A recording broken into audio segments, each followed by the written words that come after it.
إن الحمد لله الأكرم الذي خلق الإنسان وكرمه وعلمه من البيان ما لم يعلم، فسبحان الذي لا يحصى امتنانه باللسان ولا بالقلم. نشهد أن لا إله إلا الله وحده لا شريك له، ونشهد أن سيدنا وحبيبنا ومولانا محمدًا عبده ورسوله الذي أرسله بالحق بشيرا ونذيرا وداعيا إلى الله بإذنه وسراجا وقمرا منيرا. فقد قال الله تعالى في كلامه المجيد وفرقانه الحميد: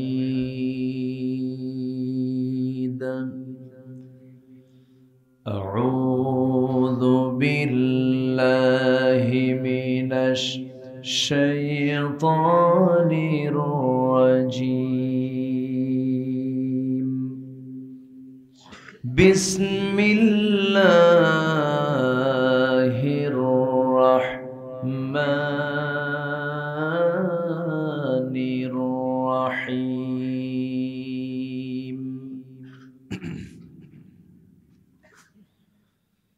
يا أيها الناس كلوا مما في الأرض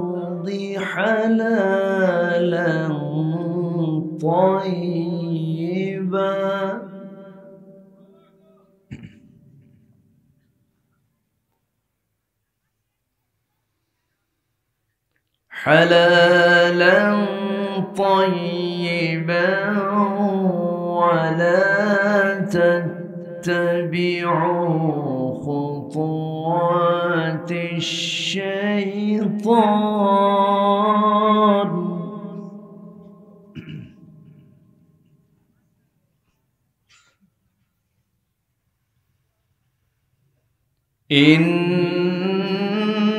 إنه لكم عدو مبين.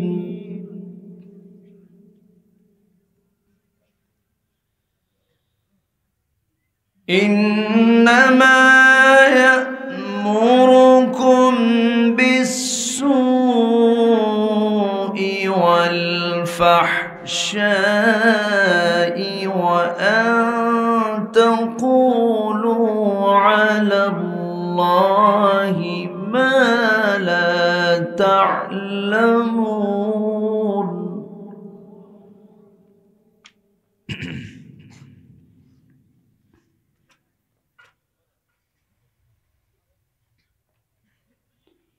وإذا قيل لهم اتبعوا ما أنزل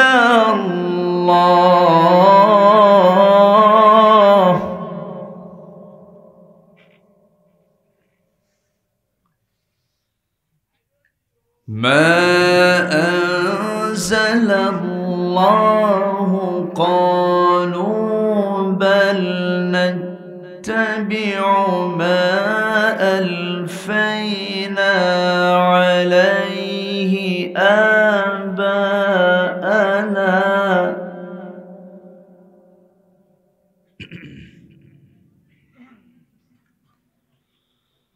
أولو كان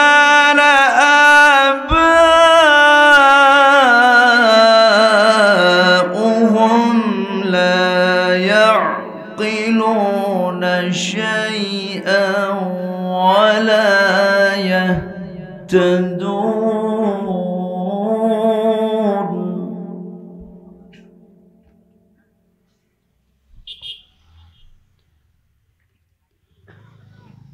الله أكبر بسم الله الرحمن الرحيم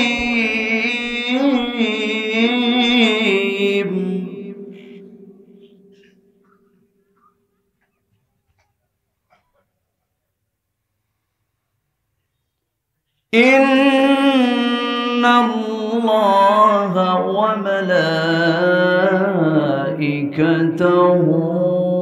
يصلون على النبي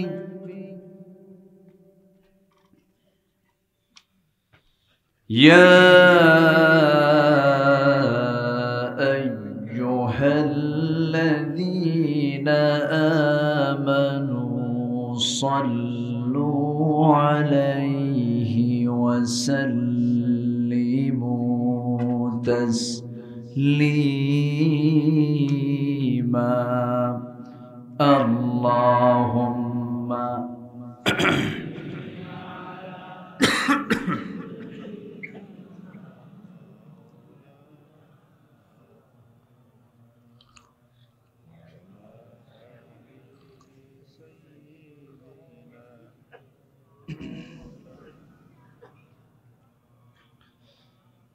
একটু মোহাব্বত দিয়ে নবীর প্রেমে মাতোয়ারা হয়ে জবান খুলে জোরালো কণ্ঠে সবাই বলুন আল্লাহুম্মা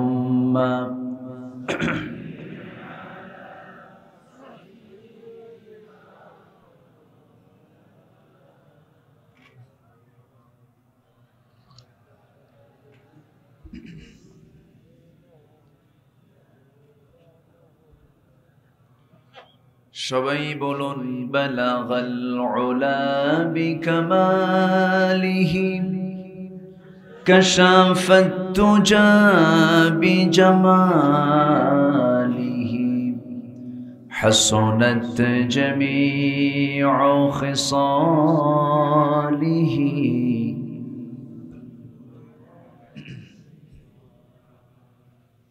سورة يوسف بدار حكمة لقمان ما قارئ قرآن باري يهدي ليس دمان ما بلغ العلا كشف التجى بجماله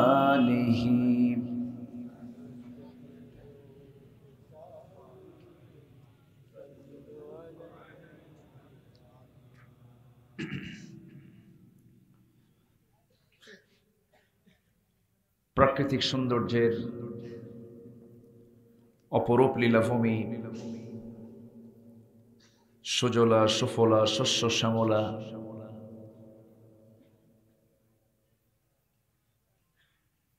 সুন্দর জনপদ সিলেট অঞ্চলের সীমান্তবর্তী উপজেলা কানাইঘাট মুখিগঞ্জ বাজার ইসলামী সমাজ কল্যাণ পরিষদ কর্তৃক আয়োজিত ১৯তম তাফসীরুল কোরআন মাহফিল ২০২৪ ৫ই ফেব্রুয়ারিতে অনুষ্ঠিত আজকের এই মহৎ আয়োজনের সম্মানিত সুযোগ্য সভাপতি, আজকের এই প্রোগ্রামের বরেণ্য অতিথিবৃন্দ, হযরত উলামায়ে কেরাম, বিশেষ করে আমার পূর্বে কথা বলেছেন নন্দিত আলেম দ্বীন উস্তাজুল আসাতিজা ঝিঙ্গেবাড়ি ফাজিল মাদ্রাসার অনারেবল প্রিন্সিপাল মাওলানা হাফিজুর রহমান, কথা বলেছেন প্রথিতযশা আলেম দ্বীন, খ্যাতনামা মুফাসসিরে কোরআন, গবেষক মাওলানা আলী হায়দার নিজামী হাফিজাহুল্লাহ, উপস্থিত হাজরাত উলামায়ে কেরাম, ফদলায়ে ইজাম, সুশীল সমাজ, জাতির শ্রেষ্ঠ সন্তান, শিক্ষক মণ্ডলী, জাতির বিবেক, সাংবাদিকবৃন্দ,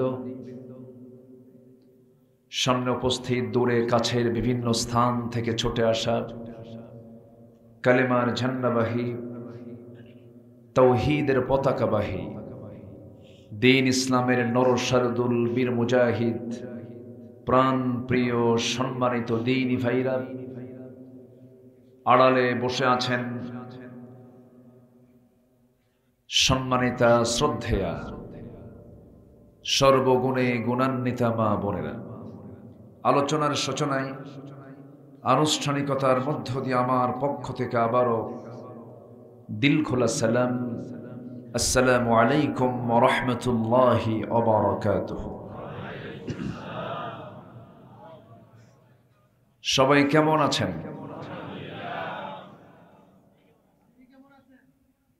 আমাকে প্রশ্ন করেছেন যে আল্লাহ তাআলা আমাকে আপনার মতোই আপনার কাতারেই রেখেছেন। আলহামদুলিল্লাহ, আল্লাহর শুকরিয়া আদায় করি যিনি আমাকে আপনাকে সৃষ্টির সেরা করে বানিয়ে শ্রেষ্ঠত্বের মর্যাদা দিয়ে শেষ নবীর উম্মত করে যিনি আমাকে আপনাকে পৃথিবীতে পয়দা করেছেন। শুকরিয়া জ্ঞাপন করছি যিনি আমাকে আপনাকে এই মুহূর্তে পৃথিবীর সেরা জায়গা কোরআনের জালসায়, কোরআনের মজলিসে আসার বসার সুযোগ করে দিয়েছেন। সেই মালিকের দরবারে অবনত চিত্তে প্রাণ উজাড় করে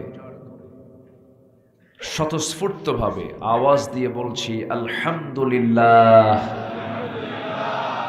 আবারও বলছি আলহামদুলিল্লাহ।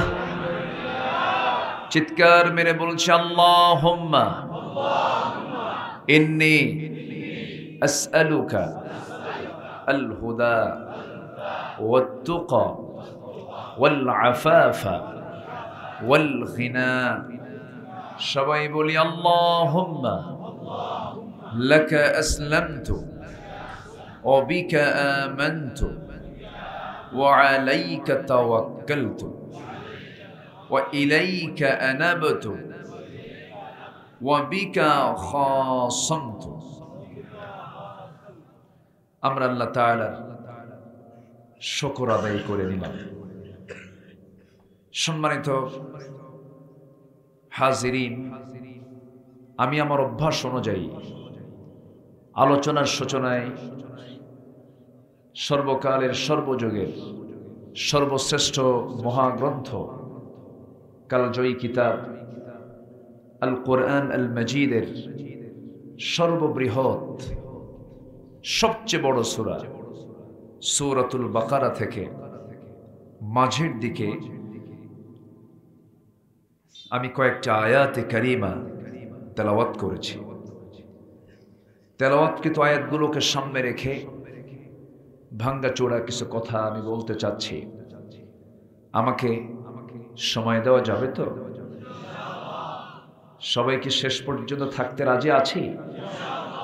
মাহফিল শুরু হয়েছে নাহমাদুহু দিয়ে, শেষ হবে কি দিয়ে? মোনাজাত, দোয়া দিয়ে। আল্লাহ তাআলা শেষ অবধি, শেষ তক সবাইকে মনোযোগ সহকারে আমলের নিয়তে বসে থেকে শোনার তৌফিক দান করুন। জোরে বলি আল্লাহুম্মা আমিন। সম্মানিত ভাই সব, আমরা ঠিক সেই সময় এখানে হাজির হয়েছি যে সময় গোটা পৃথিবীর কোথাও পরিপূর্ণ কোনো শান্তির কোনো বাতাস আমরা অনুভব করতে পারছি না। 2 শতাধিক রাষ্ট্র নিয়ে এই পৃথিবী, যার প্রতি 4 জনে একজন মুসলমান, সম্পদের দিক থেকে, প্রাকৃতিক খনিজ সম্পদের দিক থেকে এগিয়ে আছে মুসলমান। যদি শীর্ষ ধনীর তালিকায় 10টি দেশের তালিকা করা হয়, সেখানে 1 নম্বর সহ ম্যাক্সিমাম ধনী রাষ্ট্র তালিকায় মুসলমানদের দেশের নামই চলে আসে। এত কিছু মুসলমানদের হাতে থাকার পরেও আজকে পৃথিবীতে সবচেয়ে বেশি নির্যাতনের শিকার হচ্ছে কোন জাতি? আসতে বলবেন না, কোন জাতি? মুসলমান। সম্মানিত হাজিরিন, পৃথিবীতে অপরদিকে যত বিজনেস আছে, যত ব্যবসা আছে, ওয়ার্ল্ড ট্রেড যেটা, বিশ্ব বাজার যেটা, সেই জায়গায় বৈধ বাণিজ্য বেশি না অবৈধ বাণিজ্য বেশি? অবৈধ। ইসলাম যেটা অবৈধ বলে, আমরা সেটাকে কি বলবো? অবৈধই বলবো। সম্মানিত ভাইয়েরা, কিন্তু আল্লাহ তাআলা বান্দাকে বলছেন, তুমি যেটাই খাবে তোমাকে খেতে হবে হালাল এবং পবিত্র। হালাল এবং পবিত্র। আজকে আমার আলোচনার সাবজেক্ট হচ্ছে হালাল গ্রহণ, হারাম বর্জন। আমি আগেই ফাইন্ড আউট করে দিলাম, আমি এই বিষয়ে খুব যে বেশি লম্বা সময় নেব তাও না, তবে আপনি থাকলে আমি রাজি আছি। কারো কোনো আপত্তি নাই তো? এই ময়দান তো আমার নতুন না, এ মাঠে কি আমি নতুন? এ মাঠে আমি একাধিকবার এসেছি। যখন আমি এসেছি সে সময় অনেকে বক্তাই হয় নাই, নামই জানতো না মানুষ। এখন মাশাআল্লাহ অনেক ভাইয়ের মুখ থেকে কোরআনে কারীমের আলোচনাগুলো সুন্দরভাবে উপস্থাপন হচ্ছে। তবে হ্যাঁ, একটি আশার আলো, একটি বিশাল অংশ যুব সমাজ তারা বাতিলকে প্রত্যাখ্যান করা শিখেছে। বলি আলহামদুলিল্লাহ, জোরে বলি আলহামদুলিল্লাহ। সম্মানিত ভাইয়েরা, আমি আমার নির্দিষ্ট সাবজেক্টকে সামনে রেখে মূল আলোচনার দিকে আস্তে আস্তে চলে যাচ্ছি। সূরাটার নাম কি বলুন তো? সূরাতুল বাকারা। একটা প্রাণীর সূরা, যে প্রাণী থেকে দুধ হয়, সে দুধটা আমরা পান করি, এবং অত্যন্ত শ্রেষ্ঠ পানীয়, শ্রেষ্ঠ নিয়ামতের এটা আল্লাহর পক্ষ থেকে দেওয়া হয়েছে বান্দার শরীর গঠনের জন্য। সূরাতুল বাকারা মানে হলো গাফির সূরা। গাফির এমন কোন অংশ নাই যে অংশ দিয়ে বান্দার উপকারে আসে না। এমন কি পায়খানা কি লসে না লাভে? লাভে, উপকারে আসে। তো সূরা বাকারা এটা এমন একটা সূরা যে সূরায় আল্লাহ তাআলা বান্দার জীবনের যত দিক আছে সব দিকের কথা কম বেশি আল্লাহ তাআলা এই সূরার মধ্যে বলে দিয়েছেন। জোরে বলে সুবহানাল্লাহ। শুরু হয়েছে চ্যালেঞ্জ দিয়ে, শুরু হয়েছে হলো চ্যালেঞ্জ, আর শেষ হয়েছে হলো দোয়া দিয়ে। 286টা আয়াত সম্বলিত দীর্ঘ মাদানী সূরা এটা। আল্লাহ রাব্বুল আলামিন শুরু করেছেন চ্যালেঞ্জ দিয়ে, শেষ করেছেন দোয়া দিয়ে। কি দোয়া তিনি শিখিয়ে দিয়েছেন বান্দাকে? রব্বানা ওয়ালা তাহমিল আলাইনা ইসরান কামা হামালতাহু আলাল্লাযীনা মিন ক্বাবলিনা রব্বানা ওয়ালা তুহাম্মিলনা মা লা তাকাতা লানা বিহি ওয়া'ফু আন্না واغفر لنا وارحمنا أنت مولانا فانصرنا على القوم الكافرين জোরে বলুন আল্লাহু আকবার। কোরআন জান্নার বাণী। এই বিষয়ে কথা বলতে গেলে ঘন্টার পরে ঘন্টা লেগে যাবে। শুধু দুটো রেফারেন্স দিয়েই মূল আলোচনার দিকে চলে যাচ্ছে। প্রসঙ্গ যখন চলে আসলো বলেই ফেলি, এই সূরার আয়াত সংখ্যা কত বলেন? 286। 286 অর্ধেক কত বলেন?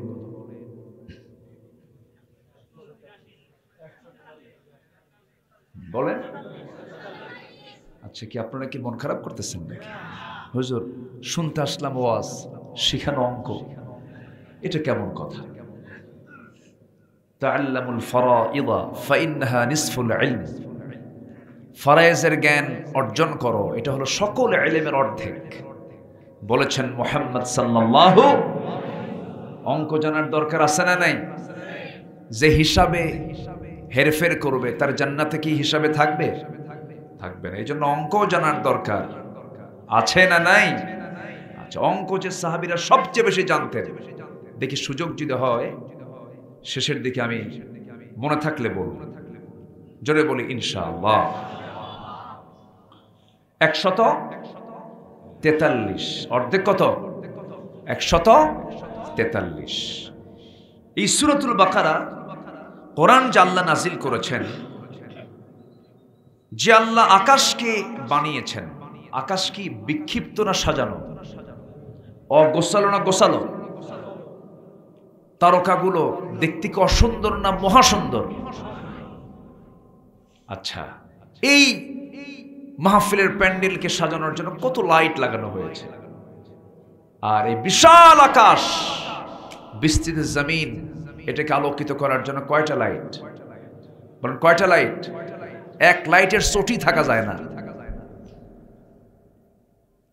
কত সাজানো গোছানো।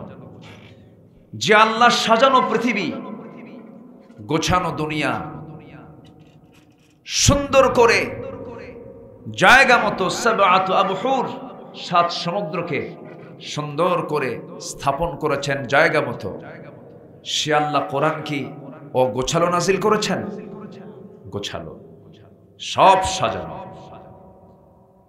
এর আয়াতটা যেখানে সেটিং করা হয়েছে, এটাও পরিকল্পিত, এটাও সাজানো সুন্দর করে।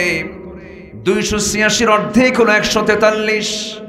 143 নম্বর আয়াতে মহান রব্বুল আলামিন কি বলেন দেখেন, وَكَذَلِكَ جَعَلْنَاكُمْ أُمَّةً وَسَطًا لِتَكُونُوا شُهَدَاءَ عَلَى النَّاسِ وَيَكُونَ الرَّسُولُ عَلَيْكُمْ شَهِيدًا। জোরে বলুন আল্লাহু আকবার।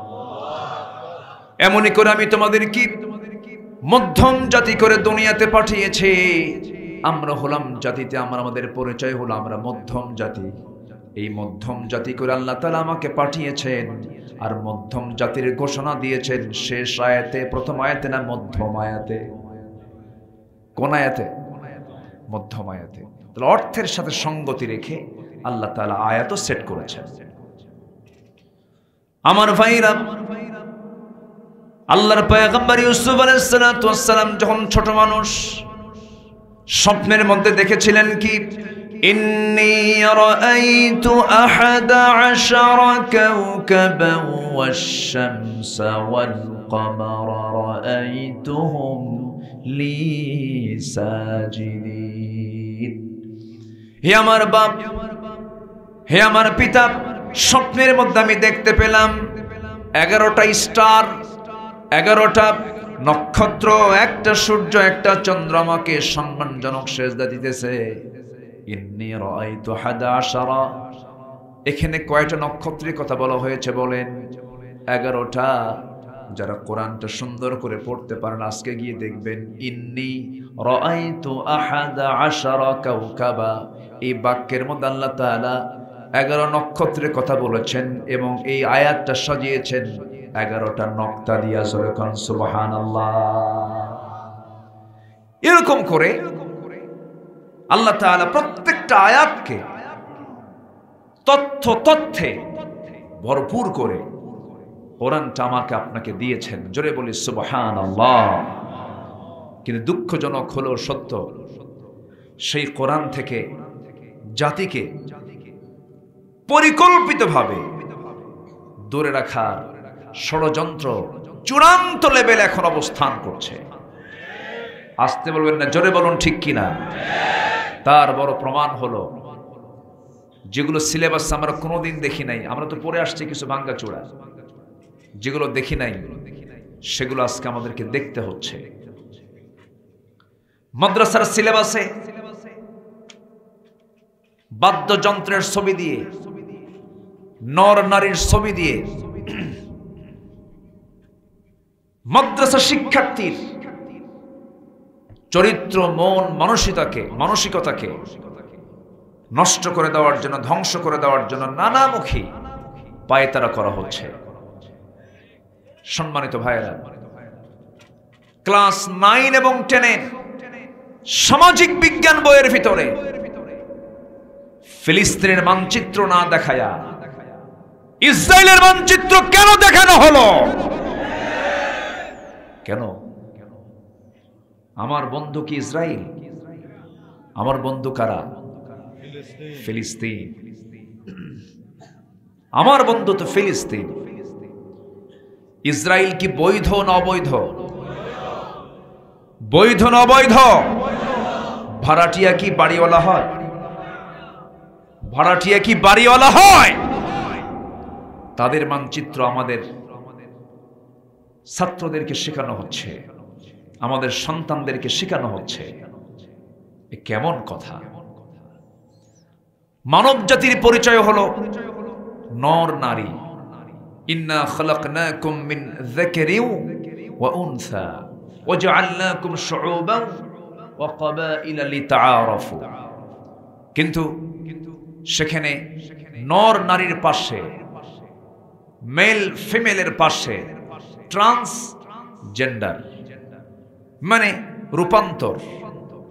পুরুষ থেকে সে মহিলা হবে অথবা মহিলা থেকে সে পুরুষ হবে, হতে চায় যারা। এই বিকৃত, এই মস্তিষ্ক প্রসূত এই সমস্ত চিন্তাধারা, বিকৃত চিন্তাধারার সাথে ইসলামের কোনো সম্পর্ক আছে? আসতে বলবেন না আছে?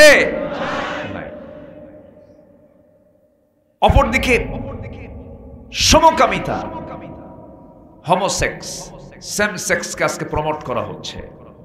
পার্শ্ববর্তী সবচেয়ে বড় গণতান্ত্রিক রাষ্ট্র পৃথিবীর ভারতে প্রায় সমকামিতাকে তারা বৈধ করার জন্য চেষ্টা করছে।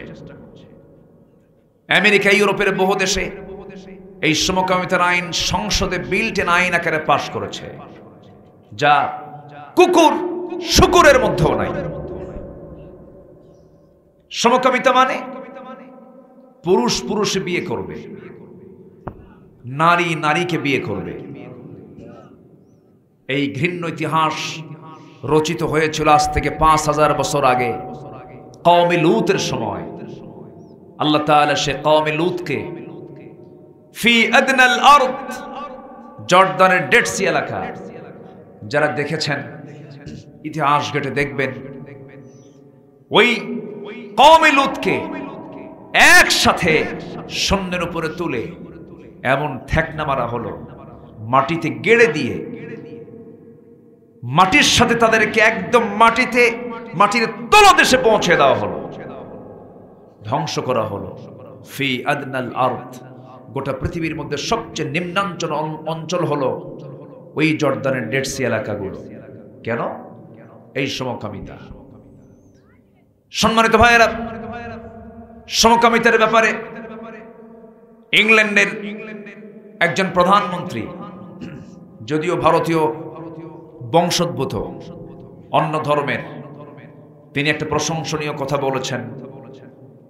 ঋষি সুনাক তিনি বলেছেন, a man is a man, a woman is a woman, that's just a common sense.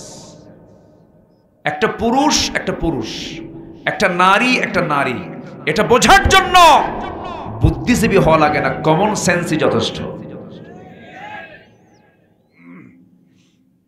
এই সমস্ত আছে না নয়? আমাদেরকে সজাগ থাকতে হবে, সতর্ক থাকতে হবে। কোন ক্রমেই ইসলামের বিরুদ্ধে চলে যায় এমন কোন অপকর্ম আমরা বাস্তবায়ন হতে দেব। আসতে বলবেন না, দেব। এটি কি আমাদের সাধারণ দায়িত্ব না ইমানি দায়িত্ব? বলেন, সাধারণ দায়িত্ব না ইমানি দায়িত্ব? ইমানি দায়িত্ব। সম্মানিত ভাইরা, আজকে মুসলমান কথা বলে না, আজকে মুসলমান চুপ করে থাকে।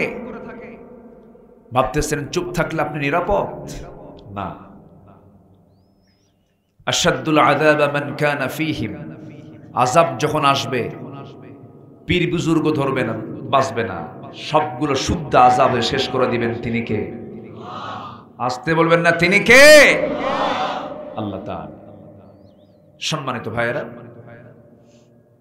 প্রথম আহ্বান থাকবে আমার এটাই, কোরআনের মাহফিলে আমরা কোরআনকে শিখবো, জানবো, পরিবারকে কোরআনের পরিবার বানাবো। জোরে বলি ইনশাআল্লাহ। কিন্তু আমরা যখন কোনো উপার্জন করতে যাব, হালাল খুঁজবো না হারাম খুঁজবো? হালাল না হারাম? হালাল। হালালের দিকে যেতে হবে। আল্লাহ রাব্বুল আলামিন আরেক জায়গায় বলছেন, বান্দাকে বুঝিয়ে বুঝিয়ে বলছেন, বান্দা ইয়া আইয়ুহাল্লাযীনা আমানু কুলু মিন তাইয়্যিবাতি মা রাযাকনাকুম ওয়াশকুরু লিল্লাহ ইন কুনতুম ইয়্যাহু তা'বুদুন। জোরে বলুন আল্লাহু আকবার।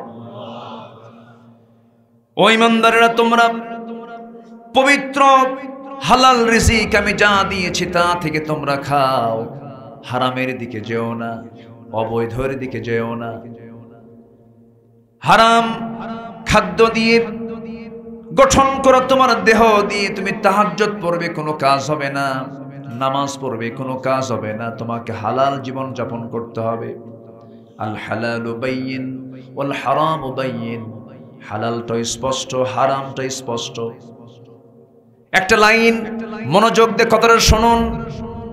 যদি কোনো বান্দা এই জীবনের চরাচরের সংক্ষিপ্ত জীবনে যদি হারামগুলোকে না বলে হারামকে বর্জন করতে পারে, যে ব্যক্তি তার জীবনে হারামকে না বলবে, আল্লাহ এই বান্দার জন্য জাহান্নামকে না বলবে।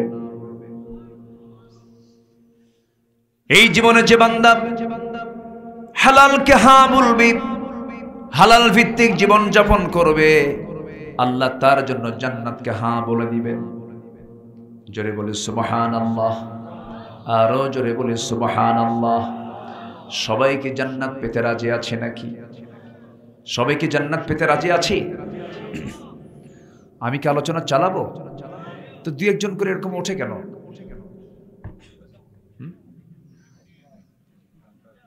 বলেন, সমস্যা? একটু জিকির করুন, লা ইলাহা।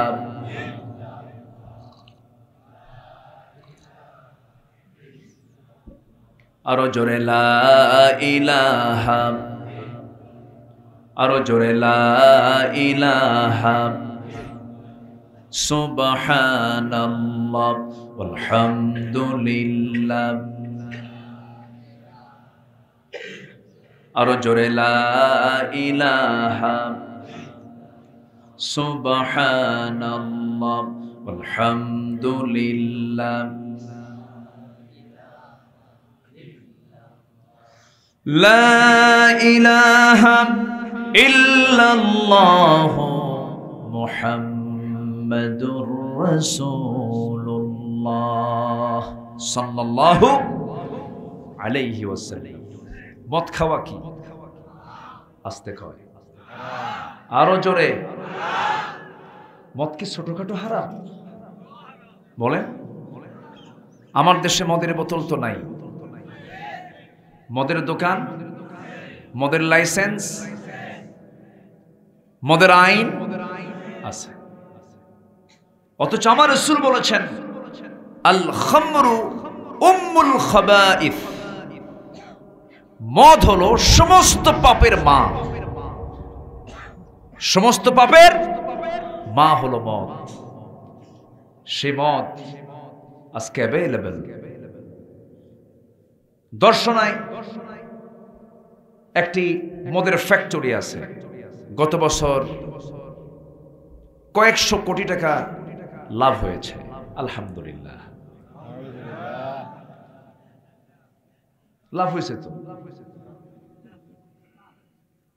তাহলে মদের ফ্যাক্টরিও আছে। আবার আমার দেশে কিছু হুজুর আছে, এরা মদের ফ্যাক্টরিতে যদি দোয়ার জন্য নেয়, ওরা দোয়া করতে যায়, দোয়া করে দেয়।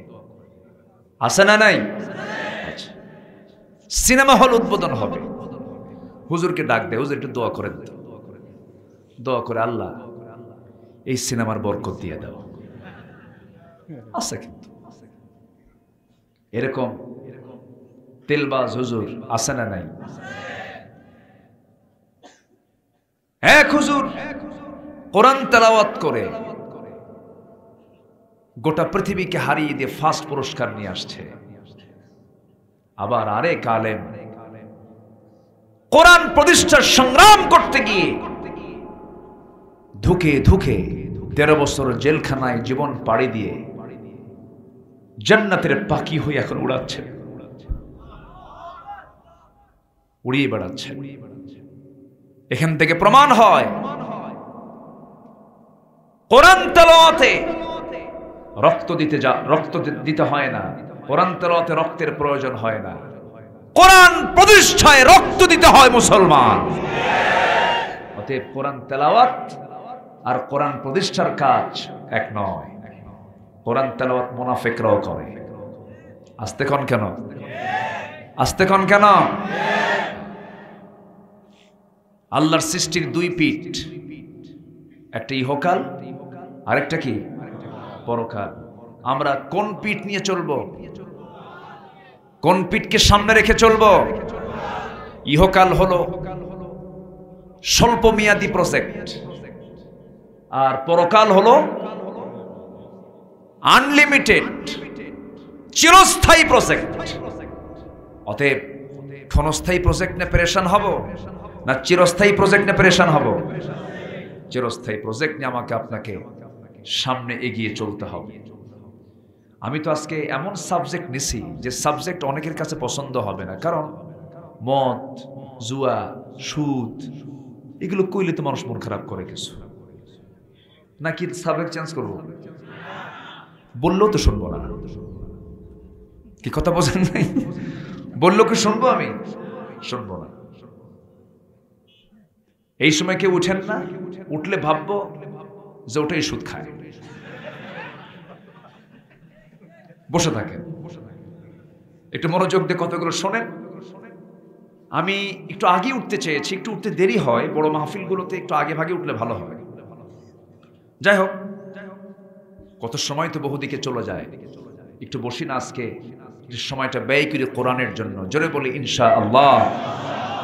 তাহলে মদ সকল পাপের কি? এটা কি মোল্লার কথা? বলেছেন মুহাম্মদ সাল্লাল্লাহু আলাইহি ওয়াসাল্লাম। কেমন করে দেখেন, একটু মনোযোগ দিয়ে শোনেন। কোন এক আল্লাহওয়ালা এক নগরে বসবাস ছিল তার। ওই নগরী একজন জঘন্য নারী, পতিতা নারীর বসবাস ছিল। সে সারা জীবন পতিতাবৃত্তি করে বেড়াতো।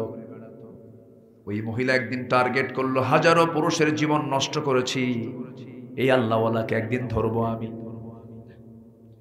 কৌশলে আল্লাহওয়ালাকে ঘরের মধ্যে তুলে ফেলে বলতেছে, ও আল্লাহওয়ালা, আমি হলাম এই নগরের সবচেয়ে খারাপ একজন নারী, পতিতা নারী। আমি তোমার সামনে 3টা কাজ তোমার সামনে আমি রেখে দিলাম, যে কোনো একটা কাজ তোমার বেছে নিতে হবে। এই 3টি কাজের যে কোনো একটা কাজ যদি বেছে না নাও, আমি এমন চিল্লান দেব, নগরবাসীকে আমি জানায় দেব তুমি খারাপ মানুষ। মহিলা বলতেছে, নাম্বার 1, এই যে মদের বোতল, এখান থেকে এক ঢোক তোমাকে খেতে হবে। যদি নারাজি না হও, আমার সঙ্গে তোমাকে জেনা করতে হবে। তাও যদি রাজি না হও, এই যে সামনে একটা শিশু দাঁড়ায় আছে, এই শিশুকে তোমার হত্যা করতে হবে। আল্লাহওয়ালা মনে মনে চিন্তা করে, জেনা করলে ঈমান থাকে না, হত্যা তো প্রশ্নই আসে না, মদ্যপান তো হারাম, কি করি। 3টা লেভেল করতে করতে ভাবতেছে, মদের বোতল অন্তত একটা ঢোক মারলে কিছুটা হলো হয়তো বাঁচতে পারি। যখন মদের বোতল খুলে নিয়ে একটা ঢোক মেরে দিয়েছে, যে জীবনে জর্দা খায় নাই, প্রথমবার জর্দা খাইলে কি হয়? শীত হয়তো পড়েই যাবে। এক ঢোক মেরে দিয়েছে, মাতাল হয়ে গেছে। যখন মানুষ নেশা করে তার ফলাফল হলো এক নম্বর, সে তাল না মাতাল? আসতে বলবেন না, তাল না মাতাল? হুঁশ না বেহুশ? নিজের মেয়ে নিজের বউ চেনে না, নিজের মা নিজের বোন চেনে না, বেতাল হয়ে যায়, উল্টা পাল্টা বলতে থাকে। আল্লাহ তাআলা এই মদের যতগুলো ক্ষতিকর দিক তিনি তুলে ধরেছেন, এর মধ্যে সবচেয়ে বড় ক্ষতিকর দিক হলো যেই কাজে মস্তিষ্ক ঠিক না থাকে সেই কাজ কখনো হালাল হতে পারে না। কোন এক বেচারি মদ খায়া রাত ৩টার দিকে দরজার সামনে সে বউরে ডাক দেয়। বউ তো জানে, বউ কিন্তু জানে স্বামী কেমন। সার্টিফিকেট যদি কোনো মানুষ নিতে চায়, চেয়ারম্যানের সার্টিফিকেট নেওয়ার আগে, নাগরিকত্ব সনদ নেওয়ার আগে সবার আগে সার্টিফিকেট নিতে হবে বউয়ের কাছে স্বামীর, স্বামীর কাছে বউয়ের, ঠিক কিনা? কারণ বউ জানে আমার স্বামী কয় নাম্বার লুচ্চা, এটা জানে। সব জায়গায় বুজুর্গি চলে, বউয়ের কাছে বুজুর্গি হওয়া খুব কঠিন। ৩টার দিকে ডাক দিয়ে বলে, দরজায় টোকা নাড়তেছে, দরজা খোল। স্বামীর আওয়াজ শুনেই বউ ভাবতেছে তো খায় আসছে। বড় একটা ছেলে আছে ঘরে, তাকে ডাক দিয়ে বলে, আব্বা উঠো, তোমার বাপ আসছে রাত ৩টার দিকে, তোমার আব্বার তো নেচার তুমি জানো, কি যে করে হুঁশ তো নাই, সাথে একটু চলো। সাথে ছেলেকে নিয়ে ভয়ে ভয়ে দরজা খুলছে, লাল টকটকা চোখ, ডাবল খাইছে। কি খাইছে? ডাবল। খাইয়া বউয়ের দিকে তাকায়া বলে, আম্মা আসসালামু আলাইকুম। বউ কয়, হাইরে আমার কপাল, তোমার কি একটু হুঁশ হলো না? পাশে একটা ইয়াং ছেলে দাঁড়ানো, তুমি তার সামনে আমারে আম্মা বলে ডাকো। এখন ছেলের দিকে তাকায় বলে, দুলা ভাই আসসালামু আলাইকুম। নেশা। আমার বন্ধুগণ, নেশা করলে হেতাহেত কোনো সেন্স থাকে না। ওই আল্লাহওয়ালা বাঁচার জন্য প্রথমেই সে বেছে নিল এক ঢোক বোতল, বোতল থেকে এক ঢোক মদ। এক ঢোক মদ যখন খেয়ে নিয়েছে, মাতাল হয়ে গেছে, মাতালে জেনা হয়েছে, খুনও হয়েছে। পরবর্তী যে 2টা কাজ, সেই কাজটা তার জন্য ইজি হয়ে গেল, কারণ মাথা ঠিক না থাকলে সব হয়ে যায়। মদ সমস্ত পাপকে ডেকে আনে। মদ আছে যেখানে, জেনা আছে সেখানে, জেনা আছে যেখানে, খুন আছে সেখানে, ঠিক কিনা? খুন আছে সেখানে। আজকে সেই মদ অ্যাভেলেবল। যুবকরা, সেই দল করতে যাবা না যে দলের নেতা তোমাকে মদের বোতল তুলে দেয়, যে নেতা তোমার হাতে সিগারেটের প্যাকেট তুলে দেয়, যে নেতা তোমাকে নামাজের দায়িত্ব পালনের জন্য অর্ডার দেয় না, যে নেতা তোমাকে তোমার সামনে নারী তুলে দেয় জিনা করার জন্য, নামাজের কথা বলে না, দ্বীনের কথা বলে না, কোরআনের কথা বলে না, ওই সমস্ত নেতৃত্বের মুখে আমরা জুতা মারি, থুতু মারি। আজকে শুধু আমার দেশের শুধু যদি নেতৃত্ব ঠিক থাকতো, এই দেশ হতো দক্ষিণ এশিয়ার সবচাইতে শীর্ষ একটি উন্নয়নশীল দেশ, ঠিক কিনা? উন্নয়নের শিখর অবস্থান করত। আমার দেশ দুর্নীতিতে তো জিরো নাকি? জিরো নাকি? ও হিরো, হিরো, নাম্বার 1। কম কথা। এদেশের শ্রমিক, এদেশের প্রবাসী, এদেশের কৃষক, অশিক্ষিত প্রবাসীরা বিদেশে গিয়ে পাখির মতো ঝুলে ঝুলে বিল্ডিং এর কাজ করে। বাবার চেহারা দেখে না, মার চেহারা দেখে না, ছেলে মেয়ের চেহারা দেখে না, বউটাকে দেশে রেখে কত কষ্ট করে প্রবাস জীবনে থেকে কোটি কোটি টাকা এই রেমিটেন্স গুলো পাঠায়। অশিক্ষিত তারা, শ্রমিক গার্মেন্টস শিল্পকে কিভাবে বৈষম্যের বেতন, সামান্য বেতনে চাকরি করে হ্যান্ড টু মাউথ দেশকে তারা এগিয়ে দিচ্ছে। কৃষক পরিশ্রম করে করে দেশকে এগিয়ে দিচ্ছে। অশিক্ষিত তারা, এরা সব অশিক্ষিত। অশিক্ষিতরা দেশকে আগায় দেয়, পিছায় দেয় কারা? সব শিক্ষিত বলা যাবে না। শিক্ষিত নামের কিছু কলম চোরেরা যারা কোরআন সমাজে চায় না। কথা ক্লিয়ার? কথা ক্লিয়ার? অনেক কথা আছে, জমা হয়ে আছে। 15 কি বলে 16, 17, 18 এসেছি, এরপরে তো আসা হয় নাই। তো এই কাঁচাগুলো আদায় করতে হবে না? থাকেন, কথা শোনাবো, জোরে বলি ইনশাআল্লাহ। খুব ভালো মানুষ আপনারা, আলহামদুলিল্লাহ। তাহলে আমাদের হারাম ছেড়ে দিতে হবে, হালাল ধরতে হবে, জান্নাত ক্লিয়ার হয়ে যাবে। জোরে বলি ইনশাআল্লাহ। তাহলে মদ খাওয়া কি?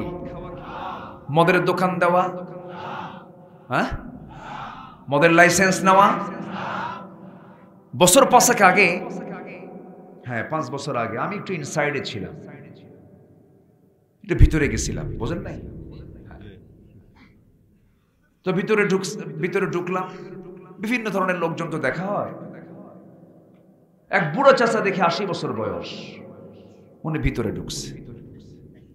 ওনার নাকি ওই যে বিস্ফোরক মামলা। তো আমাকে এসে কাগজ দেখায় বলে, হুজুর বিস্ফোরক কি হুজুর? এটিকে খায় না কি করে?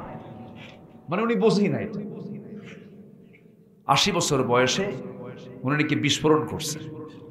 কি শক্তি 80 বছরের বুড়ার, চিন্তা করেন। বিচিত্র মানুষ দেখছি তো। এক বেচারে এসে বলে, আমি বললাম ভাই আপনি কি করেন? আমার মানে বলতেছে হুজুর আমি আপনার ওয়াজ শুনি। তা আপনি কি করেন? হুজুর আমি একটু ইয়াবার কারবার করি। তো মানে আপনি এটা কি করেন? তো ভাই আমি তো খাই না, আমি খাওয়াই। কি কথা কি বুঝতেছেন আপনি? হুজুর আমি হজও করছি। তাহলে উনি হজ করেছেন, উনি আমার ওয়াজও শোনেন, নামাজও পড়ে, ইয়াবা নিজে খায় না, একটু খাওয়ায়। কি কথা কি বোঝা যায়? তাহলে বিচিত্র মানুষ কিন্তু পৃথিবীতে আছে। আমার দেশে কিছু মুসলমান আছে, এরা সারা বছর নামাজ পড়ে না, রমজানে এমন নামাজ পড়ে আসল নামাজে ফের।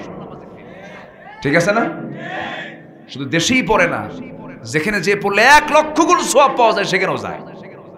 একদম মক্কা একা পারে না, হুজুর একটা ভাড়া নেয়। হুজুর একটা ভাড়া নিয়ে কয়, হুজুর চলেন আপনার আসা যাওয়া ফ্রি, আপনি আমার সঙ্গে উমরায় যাবেন, আপনি এমন দোয়া করে দিবেন আমার জন্য যেন আল্লাহ আমারে জান্নাত পার করে জাহান্নাম দিয়ে দেয়।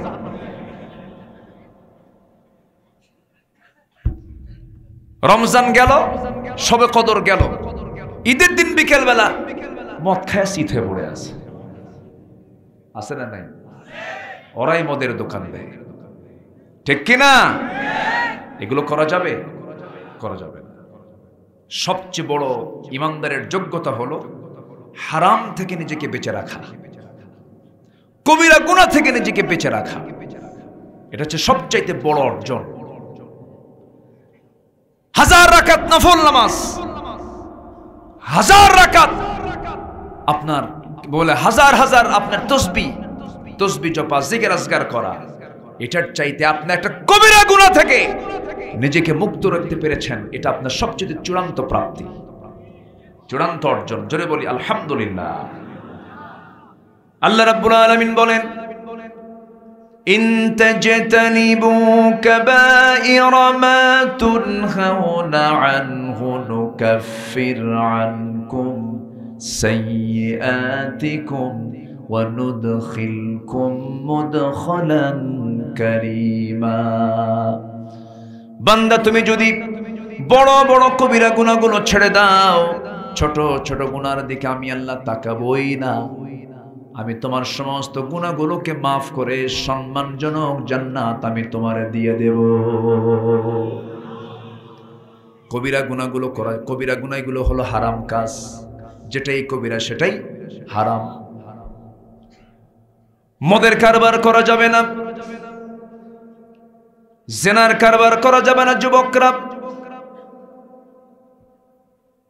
তুমি যে কোন নারীর সঙ্গে ফেসবুকে চ্যাট করছো, মেসেঞ্জারে নক দিচ্ছ, আবার একজন প্রশ্ন করে, হুজুর ফজরের সময় যদি আমার গার্লফ্রেন্ড আমাকে একটু ফোন দিয়ে ডেকে দেয়, নামাজের জন্য জায়েজ আছে নাকি?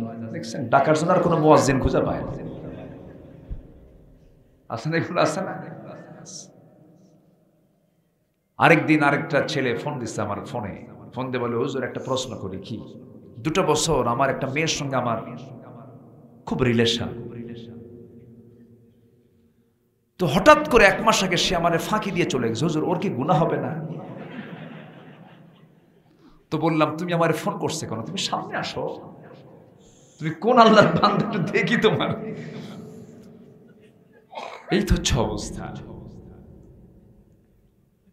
আমি আমার চোখ এরকম দেখিনি কখনো, যারা বিবাহ পূর্ব মানে অবৈধ রিলেশন করে সম্পর্ক গড়ার পর ওর ঔরসে যে সন্তানটা হয়েছে ওটা আল্লাহওয়ালা হয়েছে, আমি এরকম দেখি নাই। আমার কথা কি ক্লিয়ার? বুঝতেছেন তো? সবাই বুঝতেছেন তো? যুবকরা, এগুলো করা যাবে না। বিবাহ পূর্ব ওয়ালা মুত্তাখিযি আখদান ওয়ালা মুত্তাখিযাত আখদান, এমন কোন সুযোগ ইসলামে নাই। বিয়ের প্রয়োজন, আমি খুব বলি এই ব্যাপারে কথা, খুব বিয়ের প্রয়োজন।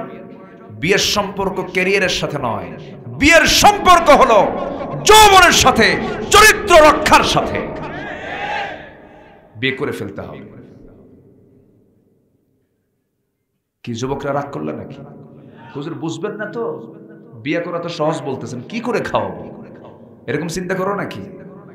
এগুলো চিন্তা করা যাবে না। বান্দা যার দায়িত্ব আস্তে কয়, বান্দা যার দায়িত্ব, আমার চাইতে আমার ব্যাপারে বেশি চিন্তা কার? আল্লাহর চিন্তা মানে আমার ব্যাপারে নাই নাকি? আমার চেয়ে কম না বেশি? সার্বক্ষণিক ফেরেশতা আছে না নাই? তদারকি আছে না নাই? খোঁজ খবর আছে না নাই? সবচেয়ে আমাকে বেশি দেখেন তিনি কে? শুধু আমাকে দেখেন না, সব দেখেন। আলহামদুলিল্লাহি রাব্বিল আলামিন। স্থলভাগে প্রাণী বেশি না জলভাগে প্রাণী বেশি? স্থলভাগ না জলভাগ? স্থলভাগের কত প্রাণী আছে? স্থলভাগের চাইতে ডাবল প্রাণী হলো জলভাগে। একটা প্রাণী আছে জলভাগের সবচেয়ে বড় প্রাণী, নীল তিমি, যার হাড়ের ওজন হলো 600 কেজি। ছোটখাটো একটা গাড়ি, ছোটখাটো একটা কি 600 কেজি ওজন হলো ওর হার্টের যে হার্ট বিট হয় মানে হৃদস্পন্দন যেটা হয়, ওটার আওয়াজ 3 মাইল দূর থেকে শোনা যায়। 600 কেজি ওজন একটা হার্টের। ওর খাবারটা কি কম? ওর হার্ট যদি এরকম নড়ে আর এত বড় হার্ট হয়, তার খাবারটা কি লাগে? কে দেয়? আস্তে কয়, কে দেন? আল্লাহ। আবার এত ওজনের 1700 হর্স পাওয়ার, পিছনের অংশ দিয়ে সে বড় বড় জাহাজ কাটকায় দেয়। সম্মানিত ভাইরা, আবার ছোট্ট ছোট্ট প্রাণী যেরকম পিঁপড়ার গায়ের ওজনের চাইতে ওর মাথায় যে খাবার বহন করে তা দেহের ওজনের চাইতে ওই খাবারের ওজন 40 গুণ বেশি। এত শক্তি আল্লাহ তাআলা পিঁপড়ার গায়ে দিছে। আচ্ছা, আমার ওজন যা, আমি মাথায় তার কতটুকু বেশি নিতে পারবো বলে? আমি না হয় 2 মণ হলাম, কি 10 মণ নিবেন? 20 মণ পারবেন? পিঁপড়া নিচ্ছে ওর ওজনের চাইতে আরো 40 গুণ বেশি ওজন মাল মাথায়। তাহলে এখন বলেন তো, শক্তির দিক থেকে আমি ফার্স্ট না পিঁপড়া ফার্স্ট? আচ্ছা, পিঁপড়ার নাকের ঘ্রাণ বেশি না আমার নাকের ঘ্রাণ বেশি? ভালো করে কন, আরো জোরে। শুধু বেশি না কয়েক হাজার গুণ বেশি। আমার বাড়ির মিষ্টির খবর আমার জানা নাই, আমার জানা আছে। যদি কয় যে ওই জায়গায় মিষ্টি আছে, এরপরে যদি বউ কয় তাহলে বুঝবো যে হ্যাঁ মিষ্টি আছে। কিন্তু আমার বাড়ির মিষ্টির খবর কার নাকে যায়? কি কথা বোঝা গেল? আল্লাহ সবাইকে দেখে, কি নাকের পাওয়ার দিছে। ফেন্সিডিলের বোতল আর মদের বোতল কোন জায়গায় আছে? মানুষের নাকে আগে যায় না কুত্তার নাকে আগে যায়? কার নাকে যায়? 28,000 গুণ বেশি ঘ্রাণ আমার আপনার চাইতে কুত্তার নাকে, কুকুরের নাকে। এগুলো কে দেন? আসতে বলবেন না, কে দিয়েছেন? আল্লাহ দিয়েছেন। আমার বন্ধুগণ, কোনো টেনশন করা যাবে না। হুজুর হারাম না খেলে বাঁচবো কেমনে, হারাম পন্থা অবলম্বন না করলে আমার চাকরি মিলবে কেমনে, এগুলো শিরকের কথা, এগুলো বিশ্বাস করা যাবে না। হালাল ভিত্তিক জীবন যাপন করব, হালাল ভাবে চলব। আদ-দুনিয়া সিজনুল মুমিন ওয়া জান্নাতুল লিল কাফির, হুজিবাতুল জান্নাহ বিল মাকারিহ, হুজিবাতুন নারু বিশ শাহাওয়াত। জান্নাতটা সাজানো হয়েছে কষ্ট দিয়ে, আর জাহান্নামকে সাজানো হয়েছে আরাম আয়েশ দিয়া। এই দুনিয়াতে যারাই আল্লাহওয়ালা হয়েছেন, যারা এই দ্বীনের পথে টিকে থাকতে চেয়েছেন, তাদের জীবনটা ভালোভাবে যায় নাই। খোদ আমার নবী মুহাম্মদ সাল্লাল্লাহু আলাইহি ওয়াসাল্লামের জীবনও তাই হয়েছে। আমার বন্ধুগণ, অনেকে বাঁচতে চায়। ইমাম ইবনু তাইমিয়া রাহিমাহুল্লাহ সিরিয়ার দামেস্কের জেলখানায় কারারুদ্ধ। ইমাম ইবনু তাইমিয়াকে জেলখানায় আটকে রেখেছে জালিম শাসকরা। জেলখানায় তিনি আটকের অবস্থায় জেল সুপার, সেই জেলের জেল সুপারের সে চোখের পানি ফেলে ফেলে কান্দে আর বলে, হুজুর আপনাকে দেখে বড় মায়া হয়, আপনি কত বড় আলেম, মেহেরবানি করে মাফ করে দিবেন, আমরা হুকুমের গোলাম। এই কথা এখনো কয় না? এখনো বলে না এগুলো? আমরা হুকুমের গোলাম। ইমাম ইবনু তাইমিয়া বললেন, ও জেল সুপার, তুমি আমার সামনে চোখের পানি ফেলে ফেলে যে কথাটা বলতেছো আমি হুকুমের গোলাম, এই কথা বলে তুমি নাজাত পাবে না। কারণ তোমার মতো অপদার্থ ব্যক্তিদের কারণেই জালিমরা জুলুম করার সুযোগ পেয়ে যায়। সবাই বলবেন হুকুমের গোলাম, কথা বলবে কে? কথা বলার দরকার আছে না নাই? সম্মানিত ভাইয়েরা, একটা কথা মাথায় রাখবেন, গোটা দুনিয়া জুড়ে হারামের ছড়াছড়ি, কিন্তু এর মাঝে আমাকে টিকে থাকতে হবে হলো ওই মাছের মতো যে মাছ বসবাস করে কাদার ভিতরে, কিন্তু গায়ে কোনো কাদা লাগে না। কোন মাছ? কোন বাই মাছের ছোটটা কি কয়? বুঝতুম? হ্যাঁ বুঝতুম। কত ভাষা, তাই না? বাইম মাছ, ওর বসবাস কাদায়, গায়ে কোনো কাদা লাগার সুযোগ নাই। আমরা কাদা লাগাবো না, জোরে বলি ইনশাআল্লাহ। হারামকে আমরা বর্জন করব, জোরে বলি ইনশাআল্লাহ।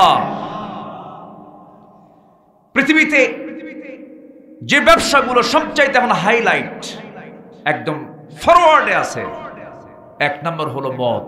এক নম্বর কি? মদ। বিশ্বব্যাপী মাদক ব্যবসার মূল্য হলো বছরে $321 বিলিয়ন। চিন্তা করেন। আচ্ছা, মদ বিক্রির পরিমাণ হলো বছরে বিশ্ব বাণিজ্যে বিশ্বব্যাপী $1600 বিলিয়ন। অস্ত্র ব্যবসা গোটা পৃথিবীতে বছরে বিশ্বব্যাপী $100 বিলিয়ন। পতিতা ব্যবসা, পতিতাবৃত্তি, জেনার লাইসেন্স নিয়ে যারা পতিতার ব্যবসা করে, বছরে বিশ্ব বাণিজ্যে এটার দাঁড়ায় বার্ষিক $400 বিলিয়ন। জুয়ার কারবার চলে, ক্যাসিনোর কারবার চলে বছরে $110 বিলিয়ন। কম্পিউটার গেমসে এই যে ফ্রি ফায়ার, পাবজি, এই ছেলেরা বোঝো না, ঠিকই হাসতেছে কুটকুট করে কিছু, এরপরও খেলে। এগুলো খেলবা না। বিশ্বব্যাপী বার্ষিক এটার ব্যবসা হয় প্রায় $54 বিলিয়ন। বৈশ্বিক এই সকল মাদক, মদ, অস্ত্র, পতিতা, জুয়া, অবৈধ এই সমস্ত গেমস টেমস গুলোর পিছনে বার্ষিক বাজার মূল্য দাঁড়ায় হলো $2685 বিলিয়ন। জোরে কোন নাউজুবিল্লাহ।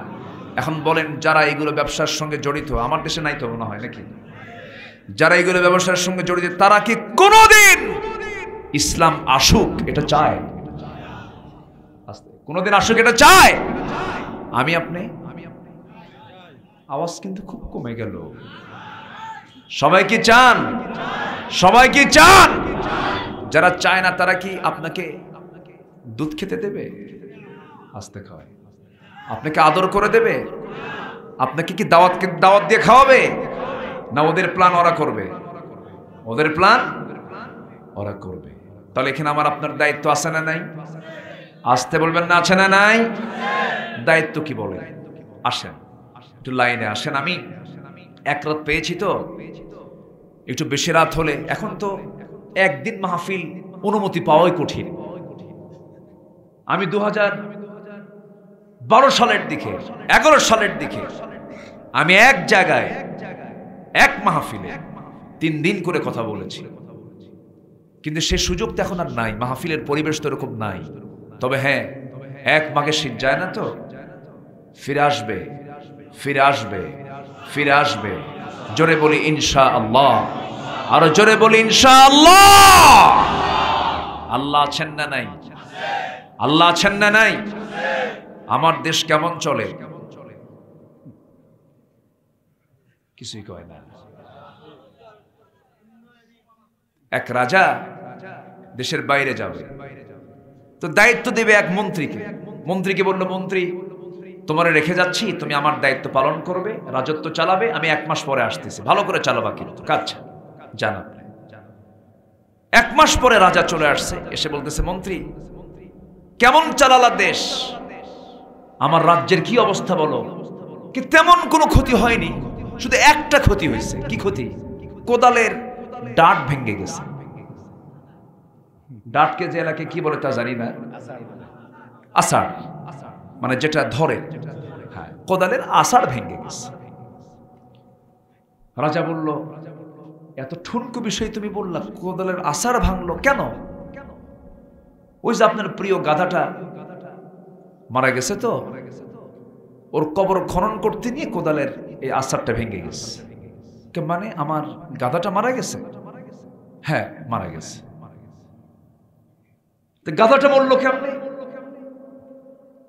আম গাছের ডাল ভেঙে পড়ছে। আম গাছের ডাল ভাঙলো কেন?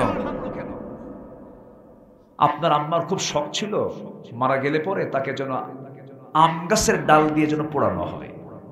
মানে আমার আম্মা মারা গেছে, তুমি বলো কোদালের আষাঢ় ভাঙছে, এদিকে আমার মা নাই, গাধাও নাই, আমার মা মরলো কেমনে? বলতেছে আপনার মা মারা গেছে তার নাতি মারা যাওয়ার কারণে। মানে আমার ছেলে মারা গেছে, আমার ছেলে মারা গেল কেমনে? তার মা মারা যাওয়ার কারণে। মানে আমার বউ মারা গেছে। আচ্ছা আমার বউ মারা গেল, তুমি বলো যে কোদালের আষাঢ় ভাঙছে, আমার বউ মারা গেল কেমনে? রাজ্যের রাজকোষ চুরি হয়ে যাওয়ার কারণে। মানে আমার রাজ্যের রাজকোষ চুরি হলো, বউ গেল, ছেলে গেল, মা গেল,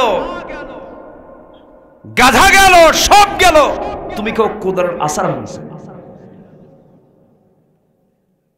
আমার দেশের কিছুই হয়নি, কি হয়েছে?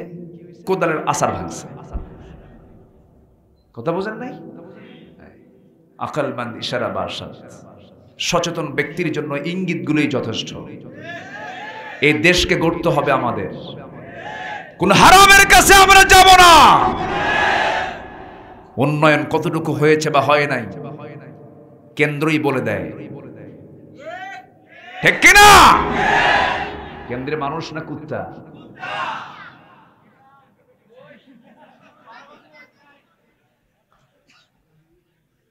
কষ্ট পাচ্ছেন নাকি আপনারা? মন খারাপ করা যাবে না, যা সত্য তাই বলতেছি আমি, ঠিক কিনা? আমার দিকে তাকান, আল্লাহি আমি কাউকে খুশি করার জন্য অথবা আমার প্ল্যাটফর্ম থেকে আমি একটা মহলকে খুশি করার জন্য বলছি কথা তা নয়। যা লিগ্যাল, ওয়াকুলু কাওলান সাদীদা, যা বলবা সত্য কথা বলবা, কাউকে খুশি করার জন্য বলবা না, আল্লাহকে খুশি করার জন্য বলবা। কথা ক্লিয়ার? কারণ আমি যদি অবৈধ কথা বলি এটা আমার জন্য হালাল হবে না হারাম হবে? হারাম হয়ে যাবে। আজকে আমরা সাবজেক্ট পেয়েছি হালাল গ্রহণ, হারাম বর্জন। কথায় হারাম বলা যাবে না, খাওয়া দাওয়ায় হারাম কিছু খাওয়া যাবে না, লেনদেন হারাম কিছু করা যাবে না।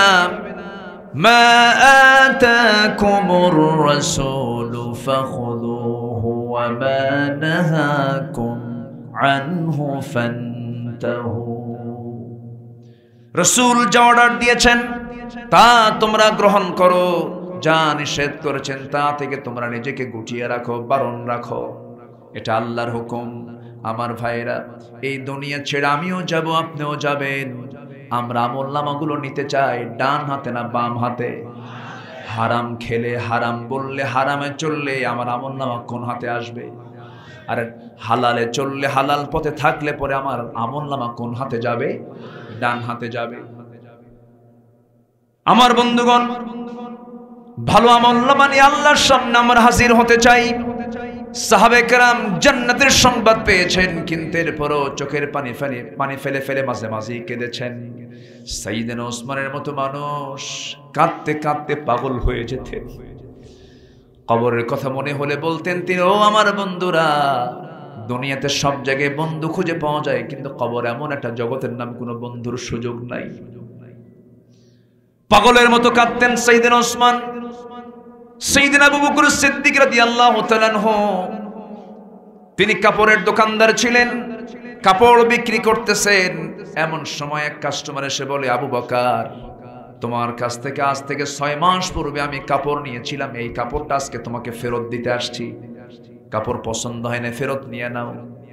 সাইয়েদনা আবু বকর কাপড়টা ফেরত নিলেন, টাকা তার হাতে ফেরত দিয়ে দিলেন। কাপড়টা হাতের মধ্যে নিয়ে তিনি হাউমাউ করে কাঁদতেছেন।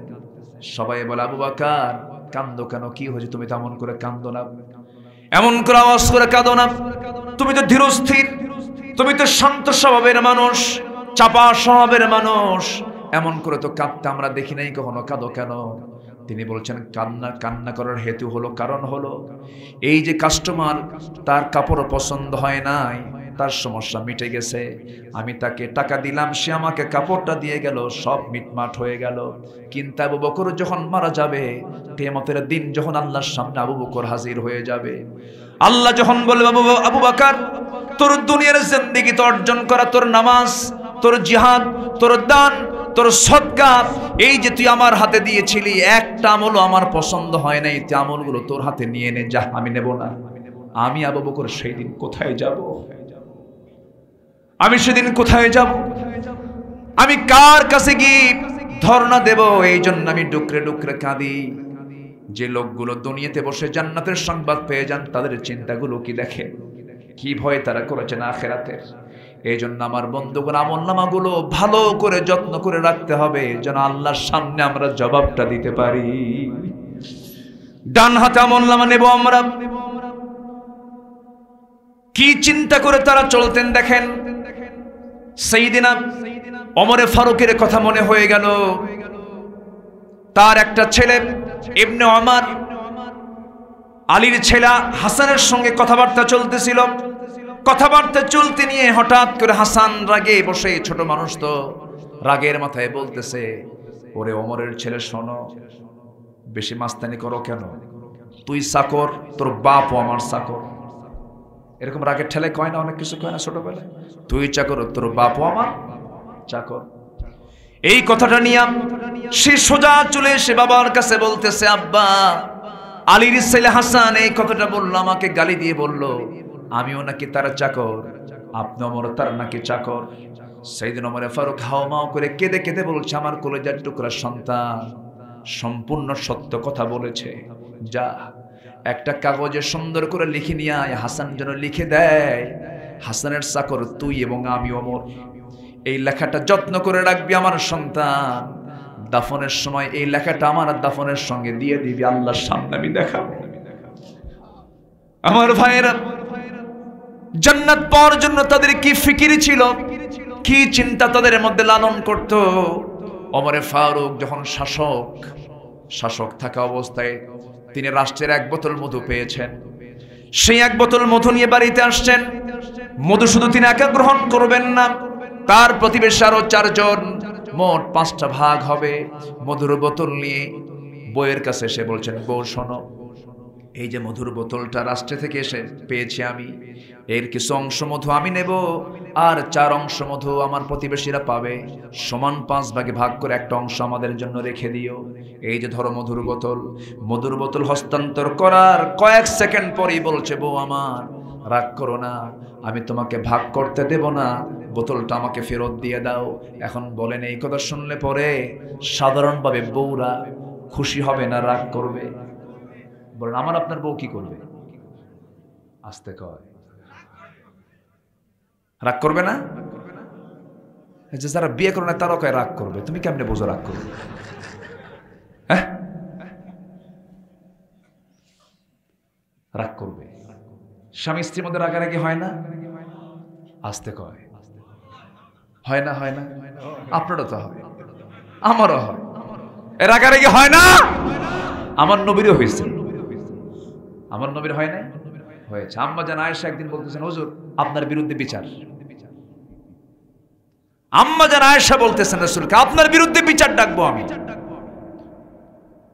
রাসূল বলেন, বিচার ডাকবা কেন? কে দোষ করছেন?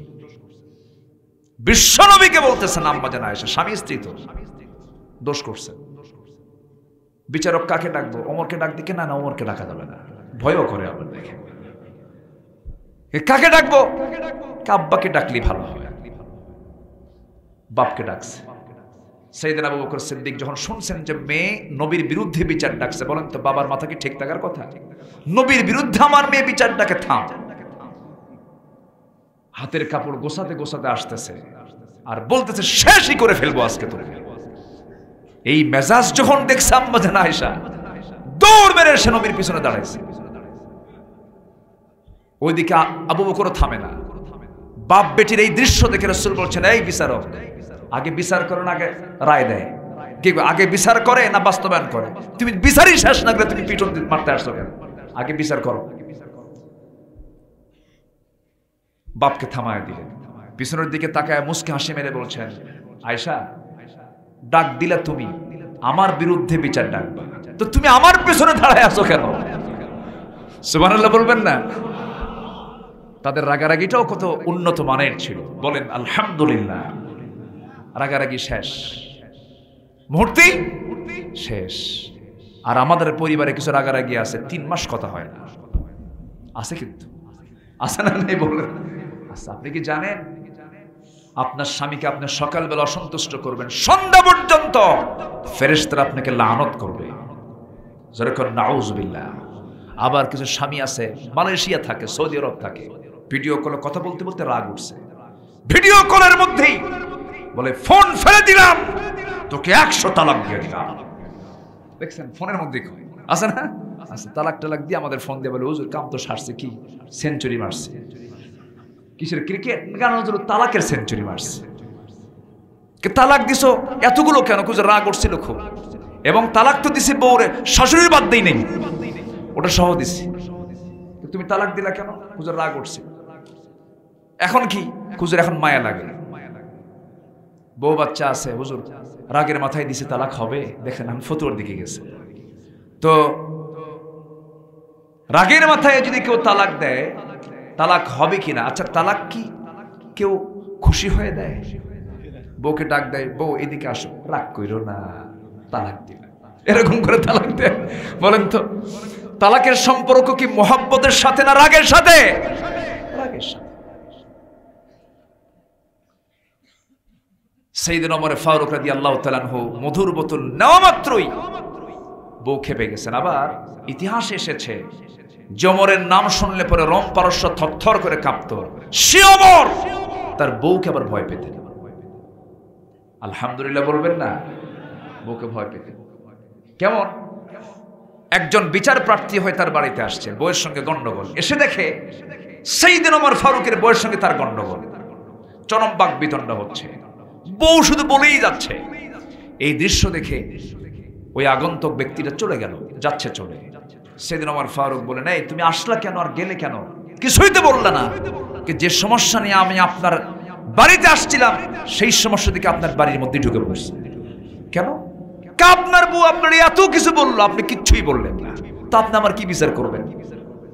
সাইয়েদনা ওমর ফারুক বলেন, শোন, আমি ওমর, আমাকে চিনো তো? হ্যাঁ। আমার নাম শুনলে থরথর করে কাঁপে পড়া শক্তিগুলো। সেই ওমর, বউয়ের সামনে আমি দাঁড়িয়েছিলাম, আমার বউ আমাকে কত কি বললো, আমি কিছু কইছি না, তুইও কিছু বলিস না, যা। জোরে বলেন সুবহানাল্লাহ। ইসলাম কত সুন্দর। মেয়েরা কথা কম বলে না বেশি বলে? আস্তে কয়। কম কয় না বেশি কয়? পুরুষ বলে 2000, মেয়েরা বলে 5000। জরিপে আসছে। বেগুন কিনতে ভুল হয়েছে আপনার। বর্ষাকালের বেগুন অধিকাংশই পোকা হয়। বর্ষাকালের বেগুন নিয়ে চলে গেছেন বাড়িতে, বউ বটি নিয়ে কুর্তি নিয়ে যদি দেখে বেগুন পচা, ওই সময় থেকে বেগুনের তফসির শুরু হবে একটানা 3 ঘন্টা। ঠিক আছে না? আল্লাহ তাআলা মেয়েদেরকে এই ডিপার্টমেন্ট দিয়েছেন কথা বেশি বলার। কেন জানেন? লাগে। বাচ্চা লালন পালন করে কে? বাবা না মা? বাচ্চা লালন পালনে কথা কম লাগে না বেশি লাগে? কম লাগে না বেশি লাগে? বেশি লাগে। এক কথা বারবার বলতে হয়, বাবা থাম, বাবা থাম, বাবা থাম, ও ময়না, বাবা সুমা দেয়, আদর করে, বারবার বলে। এই দায়িত্ব যদি বাপকে দেওয়া হয়, বলেন কথা কম কয় তো?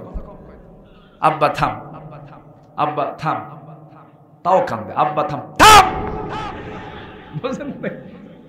এরপরে কি হবে? আসার মারতে উদ্ধত হবে। এই জন্য আল্লাহ তাআলা যাকে যা দিয়েছেন তার জন্য ব্যালেন্স করে দিয়েছেন। জোরে কোন সুবহানাল্লাহ। সাইয়েদনা ওমর ফারুক রাদিয়াল্লাহু আনহু তার স্ত্রীর মোটিভটা বুঝলেন, ভাবলেন যে একে পরে বুঝাবো আমি। কিচ্ছু বললেন না।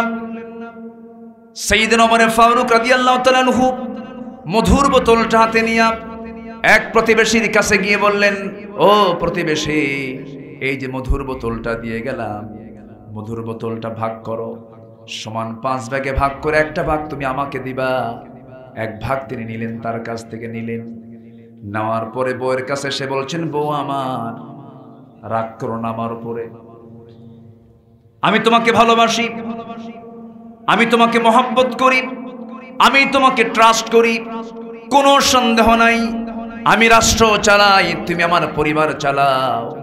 আমি গোটা দুনিয়া দেখি, তুমি আমার পরিবার নামক দুনিয়াটা দেখো, আমার সন্তানকে দেখো, লালন পালন করো, রান্না বান্না করো। তুমি যদি এই ডিপার্টমেন্টকে বন্ধ রাখো, আমার রাষ্ট্র চালাতে বিঘ্ন হয়ে যাবে। তুমি আমার বিশাল বড় সাপোর্টার। দেখেন, এরকম প্রশংসা করার দরকার আছে না নাই? এরপরে বললেন, বউ আমার শোনো, এই যে মধুর বোতল তোমাকে দিলাম ভাগ করার জন্য, কিন্তু ভাগ করতে দিলাম না এই জন্য, কারণ এই মধুর বোতলটা মধু ভাগ করতে নিবা, তুমি সমান ভাগে ভাগ করবে, ভালো কথা, কিন্তু তোমার হাতের প্রয়োজন হবে, হাতটা ব্যবহার করবা। এই হাত ব্যবহার করতে নিয়া তোমার হাতের মধ্যে মধু যেহেতু তরল জিনিস, 1 ফোঁটা হোক, 2 ফোঁটা হোক, 3 ফোঁটা হোক, মধু তোমার হাতে লেগে আসবে। এতটুকুন মধু তো আমাদের বেশি নেওয়া হয়ে যাবে, এতটুকুন মধু আমাদের ভাগে বেশি আসুক চাই নাই মনে করে মধু ভাগের দায়িত্ব আমি অন্যজনকে দিয়ে দিয়েছি। জোরে করুন সুবহানাল্লাহ, আরো জোরে বলুন সুবহানাল্লাহ। চিন্তাটা দুনিয়ার না আখিরাতের? আসতে বলবেন না, চিন্তাটা দুনিয়ার না আখিরাতের? আখিরাতের চিন্তা তারা করেছেন। আমার বন্ধুগণ, সাইয়েদনা ওমর ফারুকের নাম যখন চলে আসলে একটু বলেই ফেলি। অর্ধ দুনিয়ার শাসক কিভাবে বেছে বেছে জীবন যাপন করেছেন, কি সুন্দর তাকওয়ার জীবনটা তার ছিল। সাইয়েদনা ওমর ফারুকের একটা ছেলে বাজার থেকে ঘোড়া কিনে আনছে। ঘোড়া কিনে আনার পরে সেই ঘোড়াটা মোটা তাজা করে বিক্রি করবেন। মোটা তাজা করার জন্য ঘাস খাওয়ায়, যে ঘাসটা খাওয়ায় সেই ঘাসটা উৎপাদন হচ্ছে হলো রাষ্ট্রের জায়গায়। রাষ্ট্রের জায়গার ঘাস বিক্রি খাওয়ায়া ঘোড়াটা বড় করেছেন।